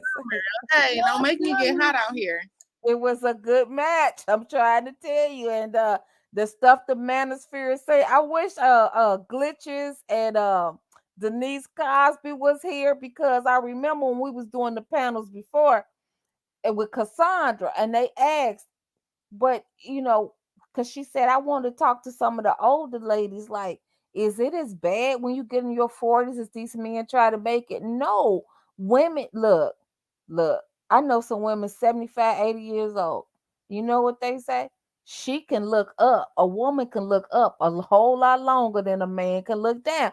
Look, I have conversations with men, my exes or whatever, we're still friends, or whatever, like serious relationships where we might still talk a few times a year here or there, whatever. So I asked them these questions. And when my high school boyfriend told me, he said, Cherie, I'm 49 and I can't always perform. And my woman thinks either I'm cheating or it's a problem. What's up with you? And she's older than him. She's like 10 years older than him. But he got high blood pressure. See, they are tore up. By the time they reach 40, they are tore up. They got high blood pressure. They start watching porn. It's little boys, 12 and 13. They do a lot of masturbation. And the nation is like over sex. They sell sex to sell a can of Coke, a Pepsi, a shirt. And so boys, the way men are wired, they're attracted to what they see. So this is going on all day, all night long, all day, all night long. Then they go through their little whole phase, right? Where they shooting the club up all day, all night. By the time they 40, they are toast. They gotta have Viagra. They gotta use Cialis. They gotta get some Korean ginseng just to try to rise to the occasion. But women is still good. Some women is going through vaginal dryness, but a lot are not and are horny as hell. I met a woman 75. She was 75 years old a few years ago. All that woman talked about, she was trying to find her some BBC. Girl, let me tell you something. I almost posted this, but I ain't want to be laughing at this lady. And I'm not laughing. Give me this. Girl, I got these kids up here in my makeup room, and I don't know why I did that, okay? Because they all my stuff, everything all over the floor now. But anyway, this lady, she lived down the street from me, girl. She is this little short lady, okay? And she got like a little bob haircut. And she be walking down, through the neighborhood, and you see her working in her yard and all of this stuff. A little white lady, okay? So the other day she came to me and she was like, and she just started talking to me and she was like, yeah, I don't know what's going on. And, we just started having a conversation. So she started talking about the mailman. First, she told me about her husband. She's 70 something years old. And her husband has been impotent for the past 20 years. She said that he had some issue when he was going into his 50s and it made him not be able to perform. And he just let it go to where he couldn't function no more. And she said, we had a big fight about it. I actually even left the house about it because why would he do that? I mean, I'm still a young woman and, she was 50 at the time. So she was like, yeah, the mailman. And I was like, yeah, the mailman, right? She was like, yeah, sometimes we talk on the phone, I send him pictures and, he asked me, hey, hun, how you doing today? Give it here. And don't mess with none of that stuff no more. She said, I told him that I thought he was handsome and everything, and we ended up exchanging numbers. So every now and then we'll text and stuff. And she said that he'll be like, hey, hon, send me some pics. And she'll send him some. And he'll say, no, with nothing gone, And she says, go over there. And she says, yes, so I'll send them. So I've been waiting for him to make his rounds all day today, and he's not here. But I spoke to him yesterday, and he made me really sad. She said,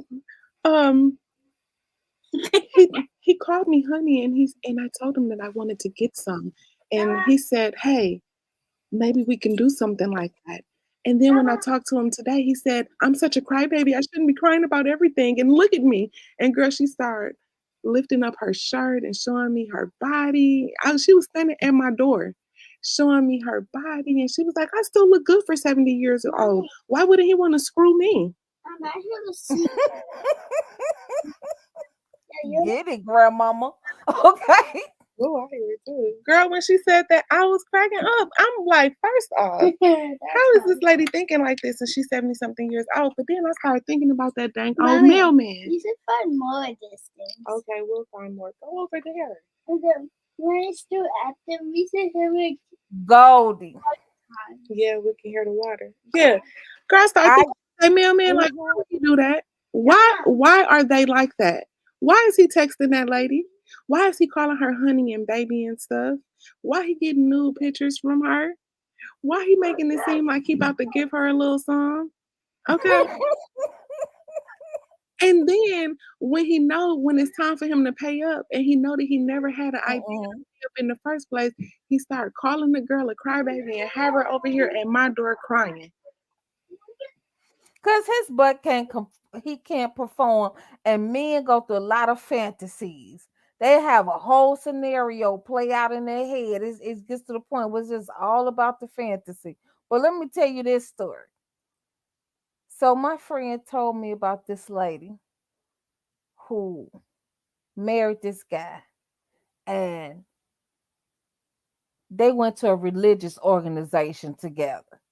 Because I don't know who may listen at some point when nobody put nothing together. So they went to this religious organization together. That's how they met.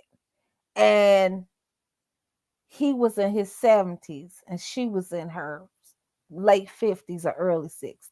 So she's thinking, well, this is a good guy. I think he was a widower, blah, blah, blah. So anyway, they get married. Girl, why was it almost a color moment the color purple moment? Girl, I thought she was getting ready to say, hi, he died on top of me. Girl, the man, he had a heart attack on top of her in the middle of intercourse. Yes, he did. And then this the kicker. Girl, I'm gonna catch it for this one. She couldn't get him off of her because of his body weight. No, so he was just stuck on her. Girl, dead weight on top of her. So she managed to be able to get her cell phone and call 911. but she had to tell 911, look, there's a such and such way you can get in the building. But when you come in, wait for me to get a blanket because he's on top of me and I'm naked. He didn't die. They were able to get there in time enough to save his life. He didn't die, but honey, he came close to going back to his ancestors, okay? All in trying to get some. Yes. So he probably had taken too much of somebody's pills, okay? Girl, and you know they talking about we hit the wall. Can you stop playing? That's why I went into all of this, because baby, I was wearing young out. Okay, I don't go into all my business, but yeah, out. Girl, you might years old. cheesing. Okay. Huh? What you say? You're cheesing. And I don't even know why. Out. I mean out. He wasn't the only young thing. Okay. Out. Change the subject. Okay. Stop playing with me. Okay. That's why I don't listen to the manosphere. Because I'm living this. And I'm like, I don't see none of girl 25, 29. When I'm out. Okay. No. Give it here. Girl, I'm finna go in here. Because my baby's just acting up now. They very awake now. Girl, I'm gonna catch up with you on that piece, okay? Uh-huh. Okay, here I'm finna keep going. Okay. Baby. I'm not saying that they're right to disrespect, because even if a woman disrespects me, right? That still don't give me a right to disrespect her, because she's still the queen of the community. Even if she's not acting like it, I'm going to give her that respect. But when I hear brothers talk like this discourse we having now, we act like we don't understand. No, There's reasons for that shit. I do understand. Women are so valuable. You get what I'm saying? Like, I think women ground men and help them, propel to the next level. I think men get further in life with a woman, right? But if I'm a hardworking man, but I'm only looked as resources, okay, and then she's ready to jump on Tom, Dick, and Harry because he got flash, he's shining a little bit more, his access to money is quicker than mine. It's kind of hard to have that. Well, no, one, I agree with you, but that's not all sisters. No, it's not. It's and not. If you're constant. Yes, ma'am. So this one right here is making the case for women to talk to broke men. You know what I'm saying? So they tell you that your education don't matter, your degree don't matter, your job don't matter, your money don't nothing matter. But they want you to take a man who don't have the same access to money as the other man. What is you talking about? Oh, you want us to be settling for broke niggas. That's what you want. Oh, okay. Oh, okay. Girl, black men, ADOS men want black women to live in a cardboard box with him and not complain. Like and not complain. In Chicago, we got a little homeless area under a bridge on Lower Wacker Drive. And so I always say black men want black women to live with them on Lower Wacker Drive and being there cooking and cleaning the bridge under the bridge up, girl, and she cooking up rat burgers. That will make black men happy. But you know what? They would be happy, but they still wouldn't treat her right.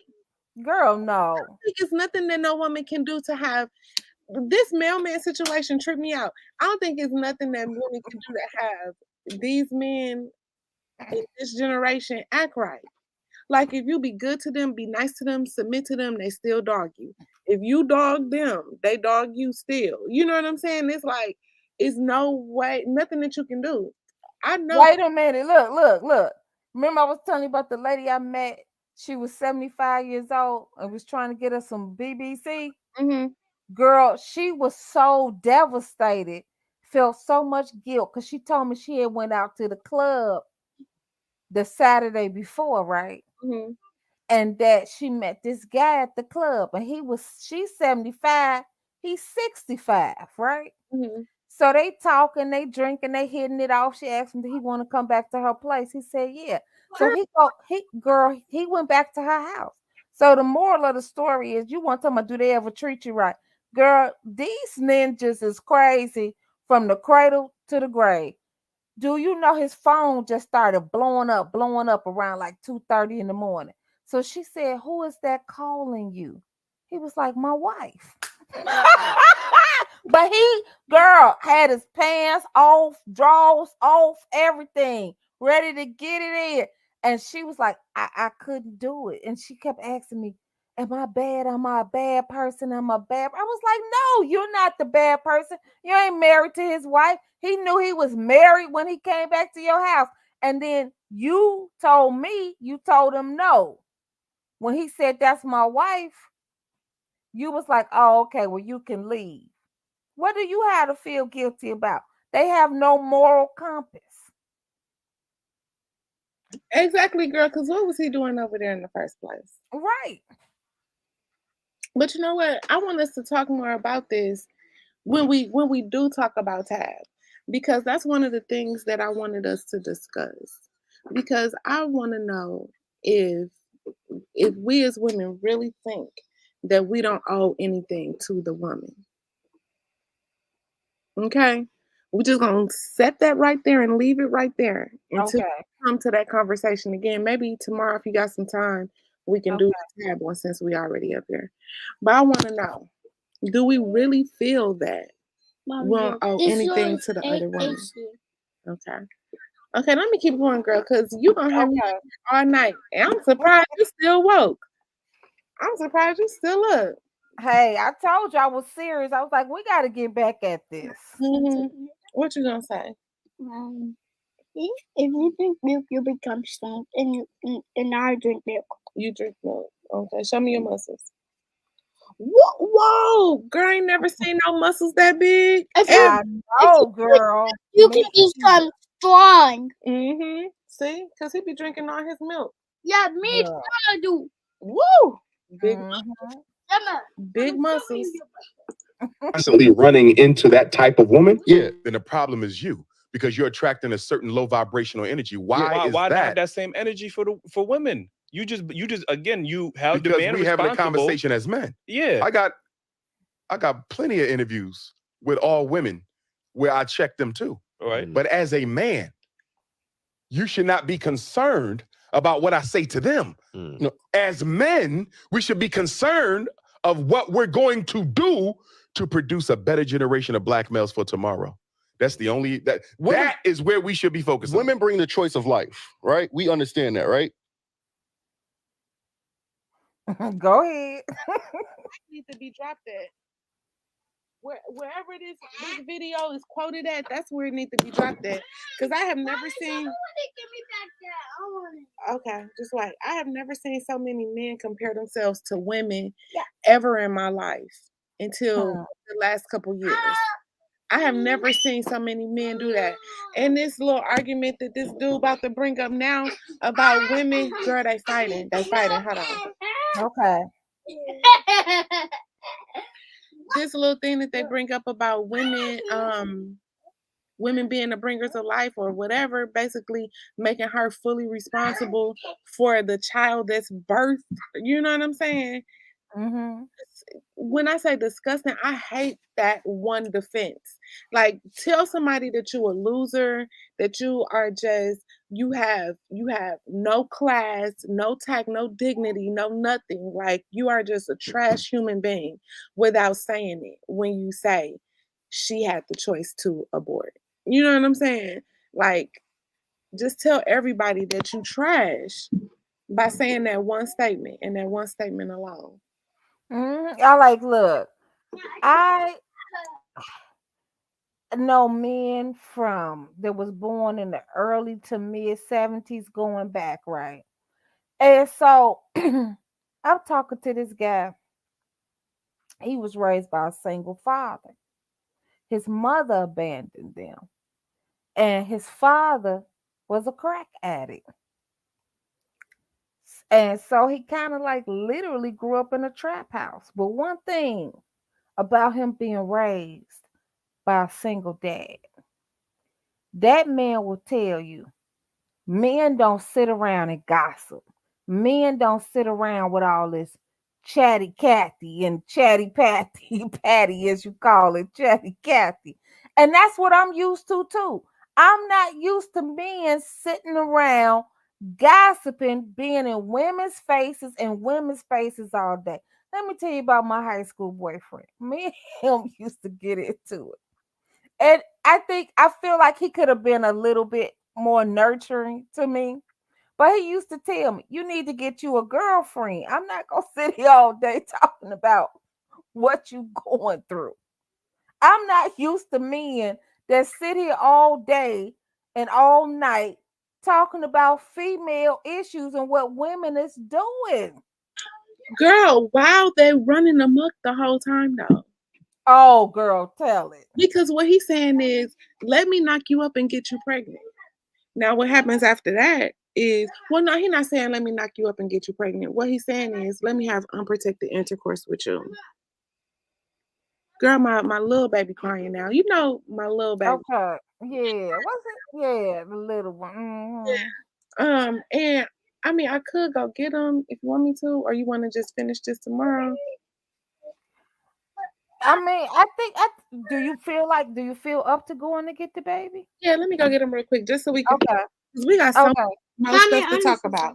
Okay. Yeah. Okay. 1 second, okay? Okay. So we see right here that the black man is just losing. He's losing his mind. Like it just doesn't make any sense for men to spin their wheels all day and all night long talking about what women should do, what women are not doing, hair, weave, wigs, lashes, makeup.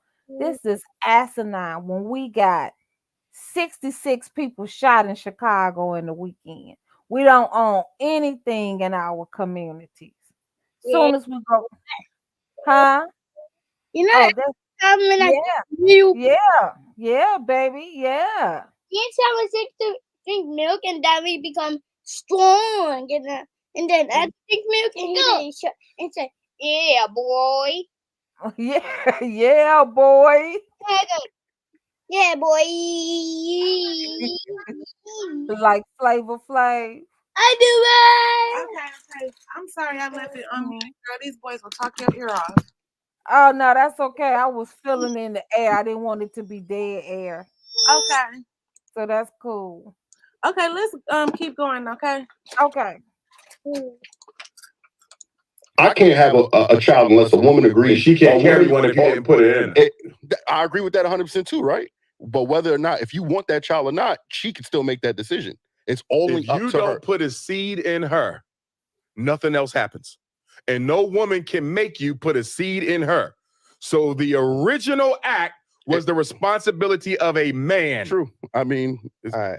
So did black men willingly leave the household, or was it the system that was? It was systemic. All right. So how if we giving them grace for them having to do it without us, but it wasn't our fault? How are we not getting that same grace and that same respect? I'm gonna tell you why. We can't let that go past, Goldie. You gotta pause it. First of all, it was not systemic. You left the house. Welfare did not put you out the home. That's not masculinity. That's not being a warrior. That's not being a king. Look, first of all, you should have been like, oh, that's victim language. Huh? I said that's victim language. Tell it. You should.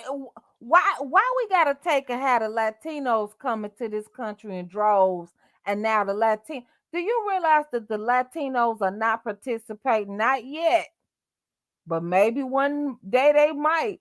But right now, Latinos are not participating in these institutions. How many Latinos do you see employed at these different companies, like first office jobs and stuff? How many Latinos do you see at college? First of all, half of them is not fluent in the language, And you will realize how bad it is when you're not fluent in the language. A lot of public schools are now being labeled as failing schools because the children are failing the assessment test because the Latino children are not fluent in English.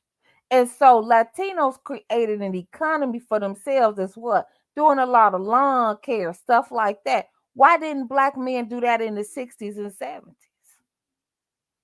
So what did the plant close, the steel mill close? So you asking another man in a capitalistic system to feed you, to create an economy for you. In Chicago, hell, we got snow in the winter. Y'all could have been removing snow, cutting grass in the summer, planting plants and stuff, horticulture in the summer. What about growing food? Why do we need grocery stores? All this farmland we got in the Midwest. Girl, we got whole towns in southern Illinois that's damn near empty. Them old sundown towns, like Cairo, Illinois. Town damn near empty. Why didn't you buy the land up? Everything was cheap in the 60s and 70s, right? Go ahead, Goldie. I just wanted to throw that in there because men don't sit here and wait for another man to take care of him. And then he don't say it was systemic and they offered the women welfare. If you take a care, are you here, Goldie? Goldie. Girl, I am. I'm just thinking that these the same men that expect you to have your half of the rent. So I don't know what you because these men will sit here on a podcast and ask you, what do you bring to the table? So I don't know what you talking about, girl. Okay. Excuse me. These ain't none of them that you talking about. These ain't none of them that you talking about. Okay. Hey yo! Go. These men over here, they want a teammate. Hey yo! They don't want to be the leader or head or nothing. They want a teammate. A teammate who don't mind playing their position and half of their own. Mommy, put on my Tell it. Mommy, try to put on my head on. Girl, can't you believe how up these kids are? Girl, I get it. And this the beginning of the summer. I've been telling everybody that I was scared of summer break because my babies just be up. If I'm not laying next to them, they gotta find me because I need to hold them. I'm holding 2 of them right now. Okay. That's how my boys were. Girl, I will put them in their own bed. I wake up at 6 o'clock in the morning, they're in the bed with me. Yep. Yeah. Rough. You should go to bed. You should go to bed. No, you should go. Let me keep going, girl. Okay, go ahead. As the leaders of the community. Now, we can't be leaders. Here's the Women question aren't we got to accepting make. that. Here's the question. Because the argument y'all make feeds into the feminist agenda. Okay. It's an argument that says, I don't want the responsibility. I'm a leader. I don't want to fix shit. Right? Mm-hmm.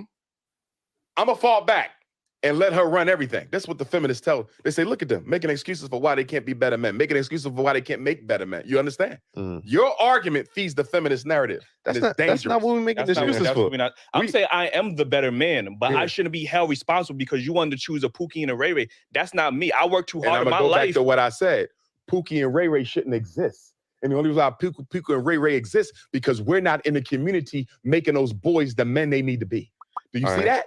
And she don't get a Pookie if you didn't allow a Pookie. But she got an Eli. She ain't come to Eli. She went to Pookie. And that's what we're trying to say. She wouldn't have had a Pookie if we didn't allow too one. hard in my life. She wouldn't have had a Pookie if we didn't allow one. But Dr. Umar, men supposed to make the raise the boys. Right. We as men is holding other men accountable for the same thing that you're talking about right now. What are we doing for the young brothers in the street? So what you mean, mentoring them? Now I mean he's a great father. I ain't talking about that's individual. That's good. But that's individualism. Yeah. What are we doing collectively as men to change the trajectory for black boys in the streets right now? I Nothing. We're being a voice. Talking shit. Yeah, I mean, you could take it's not going to get better unless we put hands on deck. The reason the athletes and the rappers are the role models is the professional black man moved out the hood. Where the dentist at? He ain't in the black community no more. Where the lawyer at? Where the business owner at? Where your city council person at? We abandon know who that black is. boys, and then we blame black men for poor choices in mates that they should not even have to make if we did a better job raising our boys the right way. At the end of the day, if I'm going to call myself a man, the ultimate responsibility for reconstruction of the black community rests with me. Yes, they have a role. Yes, they have responsibility. But as a man, as a leader, to say I can't fix this shit unless she changes, that's not the definition of a man. I don't see. I think we're on two different accords. Like, I don't think we're saying that. What I'm saying is I'm capable of being that leader, that provider. I've worked hard in my life. You get what I'm saying? I should not have to. You still going back to individualism. But I only feel like we tell black men that we have to now deal with masculine women, women with children. Why is she masculine? Because she's had to raise the kids alone. Not one woman, So brother. tell me, a whole community. So you mean to tell me? Uh-oh. You know what? This is another conversation that old men are having that doesn't affect them. You know what I'm saying? These points, in my opinion, were perpetuated by a bunch of old men. And we know what space these talking points came from. And it's kind of funny to see people talking about it on a national or a broad scale or whatever. But like you said earlier, after a certain age, people expect you to have kids. So they talking about 40-year-old women that nobody won't, quote unquote, because they have children. But at 40, you should have children. Yes. You know what I'm saying? And to like think that a 40-year-old woman should never be in the dating, field or whatever, that don't make sense because it's okay, baby. It's okay. Yeah. Yeah, that's okay. Okay. Because men die, husband die or whatever the situation may be, and she might be wanting to go out here and get her a new man. This idea that these guys are going to be coming into a dating field with a whole bunch of grown women with no children is like juvenile thinking. Like, why would you think that? Why would you think that you'll be coming up to a 30-year-old woman with no children? I just hear some of the most craziest asinine things, but I want to just veer off a little bit. They seem to think, like we said earlier, that they're not Pookie and Ray Ray. But I mean, I wouldn't tell no young lady to date them based on how they're dressed. Look at how Umar's dressed. Look at how versus they're dressed. All three. Now, let him get some. Like that's Arrested Developed. That's child shit. When I see a man walking around with a baseball cap, I'm telling you, we Arrested Developed as a people. Yep. Why is all these guys, little boys, wear baseball caps and on the field playing baseball? Why am I looking at 30-year-old black men with baseball caps on and sagging jeans and white tees? I'm not dating no guy like that. I don't care if he is 25 or 30. You better have on some Stacey Adams. You better have on some Tom Ford. You better have on some hard bottom shoes sometimes. You better have on a button-up shirt sometimes. Most of the time. I don't look. If you're around the house, okay. So now you got on sweatpants or something. Okay, yeah, you're around the house. But we going out. No, I'm not going out to dinner. I'm not going out with some man dressed like that. Girl, you know what? Now they fighting. They fighting over you? No, over my phone, girl. They only got a good 25 minutes before they fighting each other.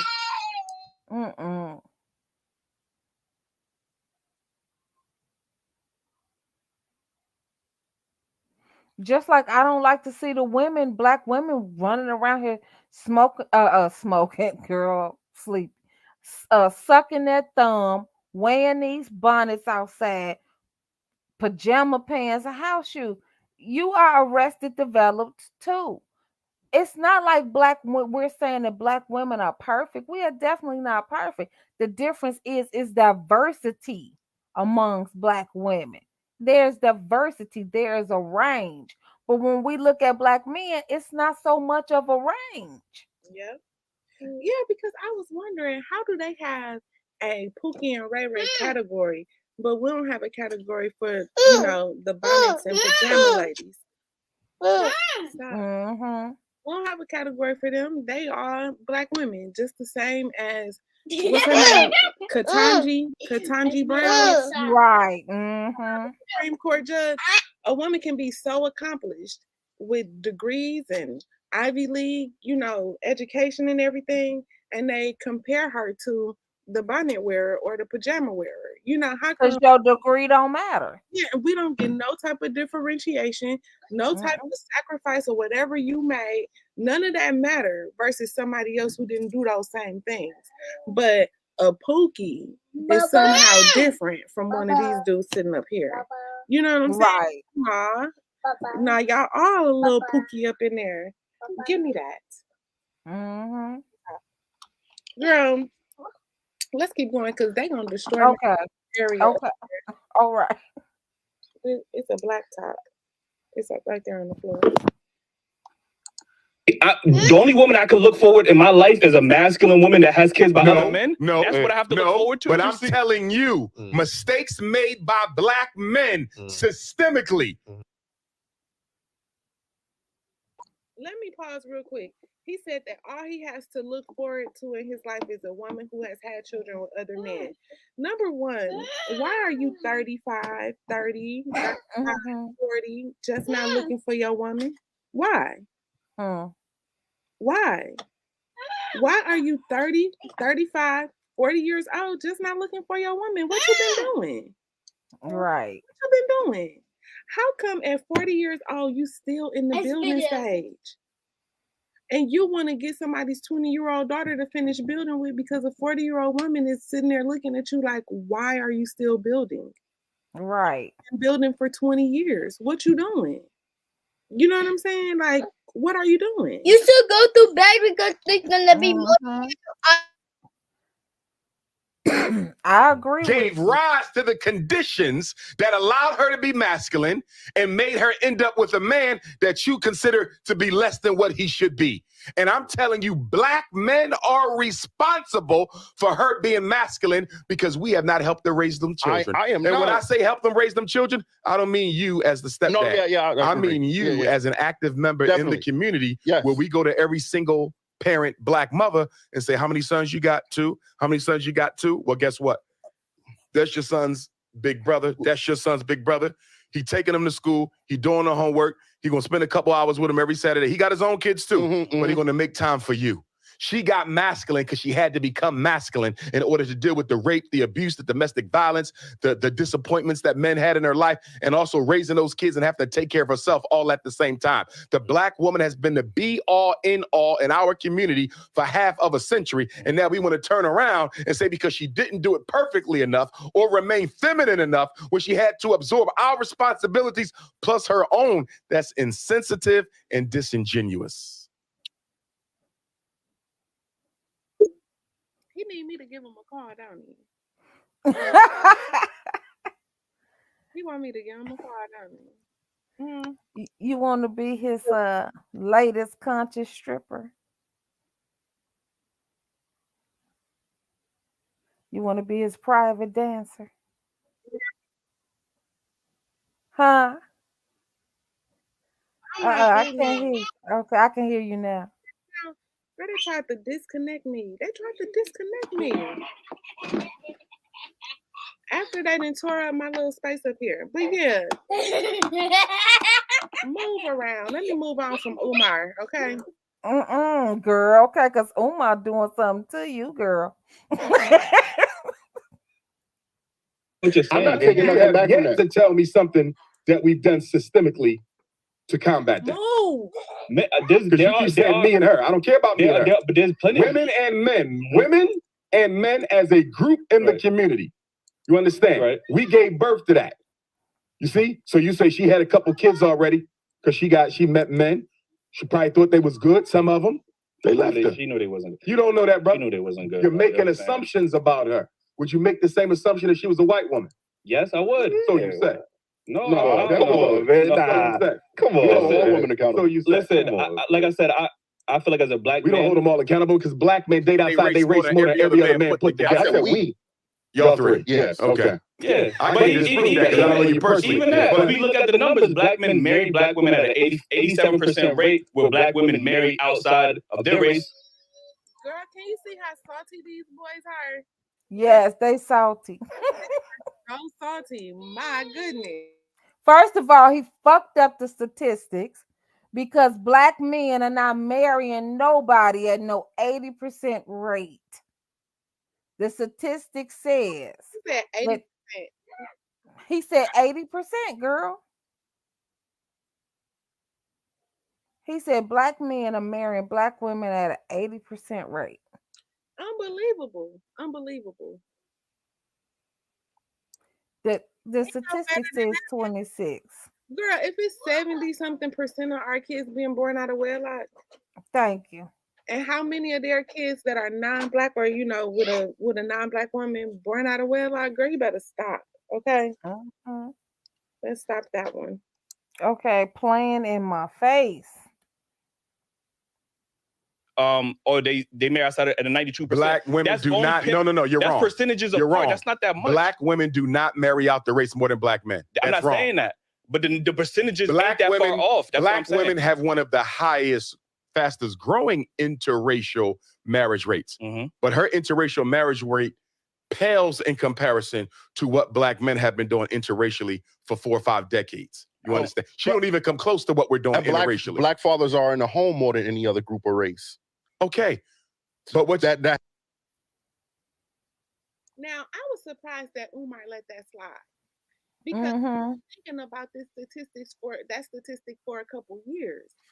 How are black men in the house more than any other race of men if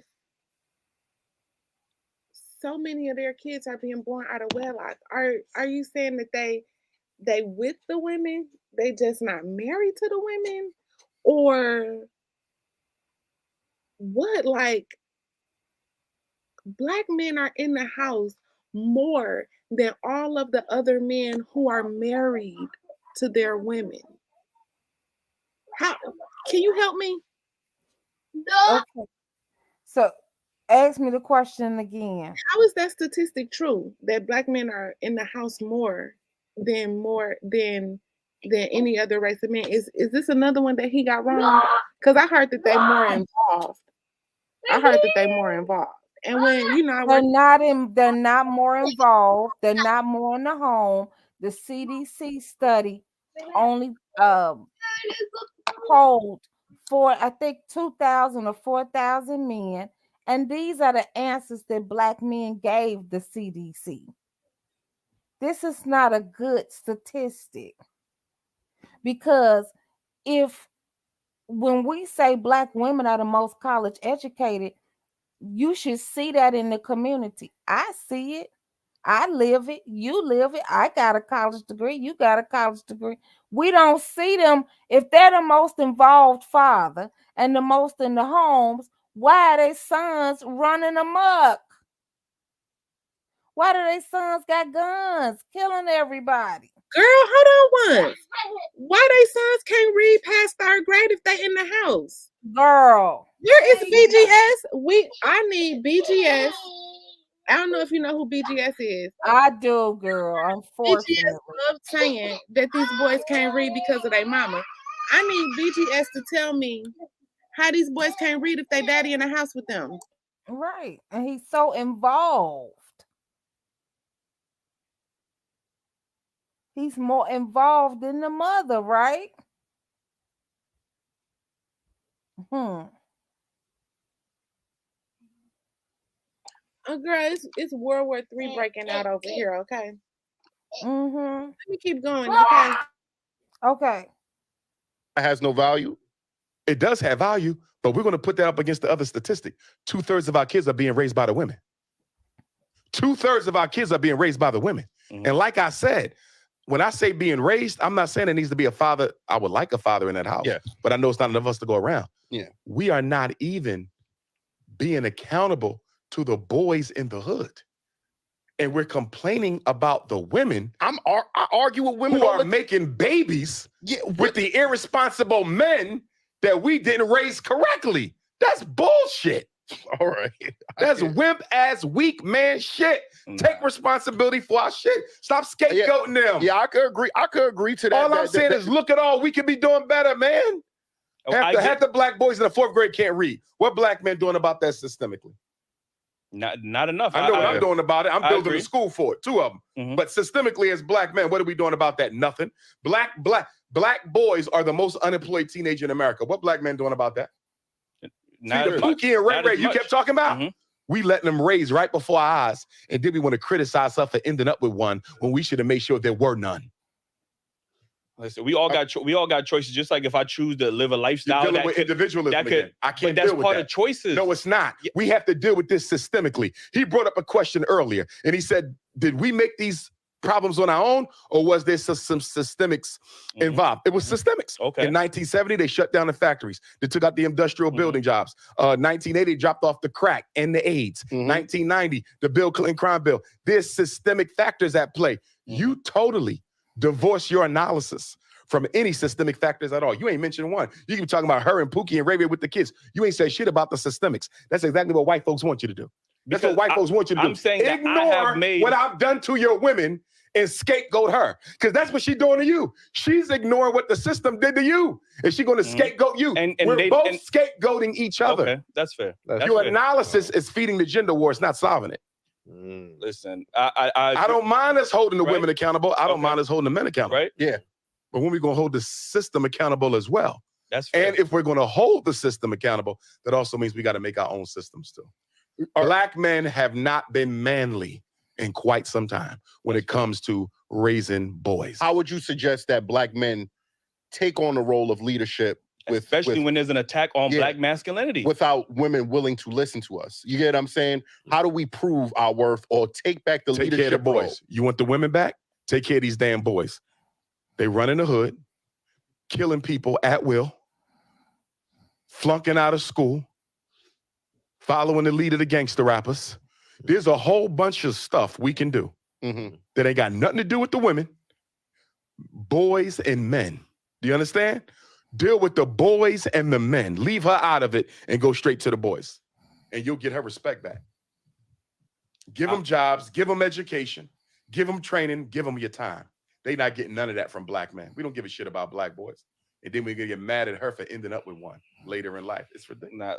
Like I said, create the we product and get mad for her for ending up consuming the product. She could consume whatever she wants. I'm just saying.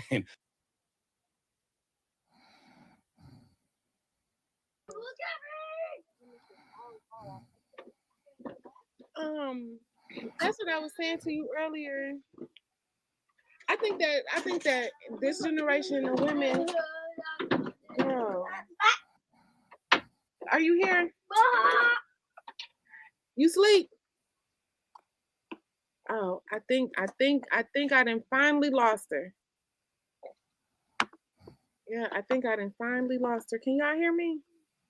Wait, hold on. I gotta show it. Okay. She can hear me. I think she's asleep now. But I gotta show my tooth. Okay. Don't be showing people your stuff. Okay. Now what I was saying is that when we talked about Ebony K. Williams earlier and how she said that she would date a man if he drove a bus, that is such please go over there. That is such a low entry level threshold for a woman of her caliber. That is such a low threshold of entry for a woman of her caliber. Now, when I was telling you about the trucking company and everything, that's for my boys. So that in 15 years, they don't have to be asking nobody for a job. Okay, that's enough. They don't have to be asking nobody for a job or looking for no handout or not able to take care of their family because we have been doing that, been laying the foundation for them for the past 15 years. But it's getting so loud over here. I think you sleeping, girl. let's finish up the rest of this little segment, and then we're gonna go ahead and go.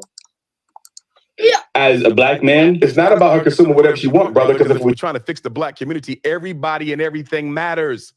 It's not individual. You're an individualist. You're not thinking as a community. Your whole analysis is based on me and her. Step out of that shit. This is systems at play. You understand? Right. Multiple black men screwed up. Multiple black women screwed up. You understand me? Look at the systemic nature and say, what system do we need to create as black men to prevent the Pookie and Ray Ray from coming into existence? Or I, as a black man, can just look for a woman that is healed, that is leading in her femininity, that doesn't have a child by another woman. But that doesn't solve community problems. We're talking about community solutions. That's individualism. That's fair. Let me get to this last. All right, I think that's a good place to end this stream on. Dr. Umar gave a very viable solution. Focus on the boys. Focus on getting yourself together, and then everything else will fall in place, you know. But we see just in the last couple seconds that this guy, I don't know his name, but this guy still wanted to find a way to make women responsible. But what about the women? We should get a woman that doesn't have X, Y, and Z. A man his age should have no problem finding a woman who don't have kids. This man looked like he younger than 30 to me. I know for me personally, I didn't have my first child until I was 32. So, and all of my friends, I still have some friends that don't have children now. So if he's saying that he can't find a black woman without children, he's lying because there's so many of us out here. But the focus shouldn't be on one particular man or one particular woman. What it should be on is a community approach. Now my girl over here snoring, I ain't gonna do her bogus, okay? And keep this stream going when I hear her going crazy in the background. Thank y'all so much for hanging out with us for the past 4 hours. This was an impromptu live. I'm surprised that we made it this long. I'm surprised that my girl stayed woke this long, okay? And I'm surprised that my babies let me get this far into it. But thank y'all so much for hanging out with me. And I will hopefully see y'all in a couple hours, okay? Bye.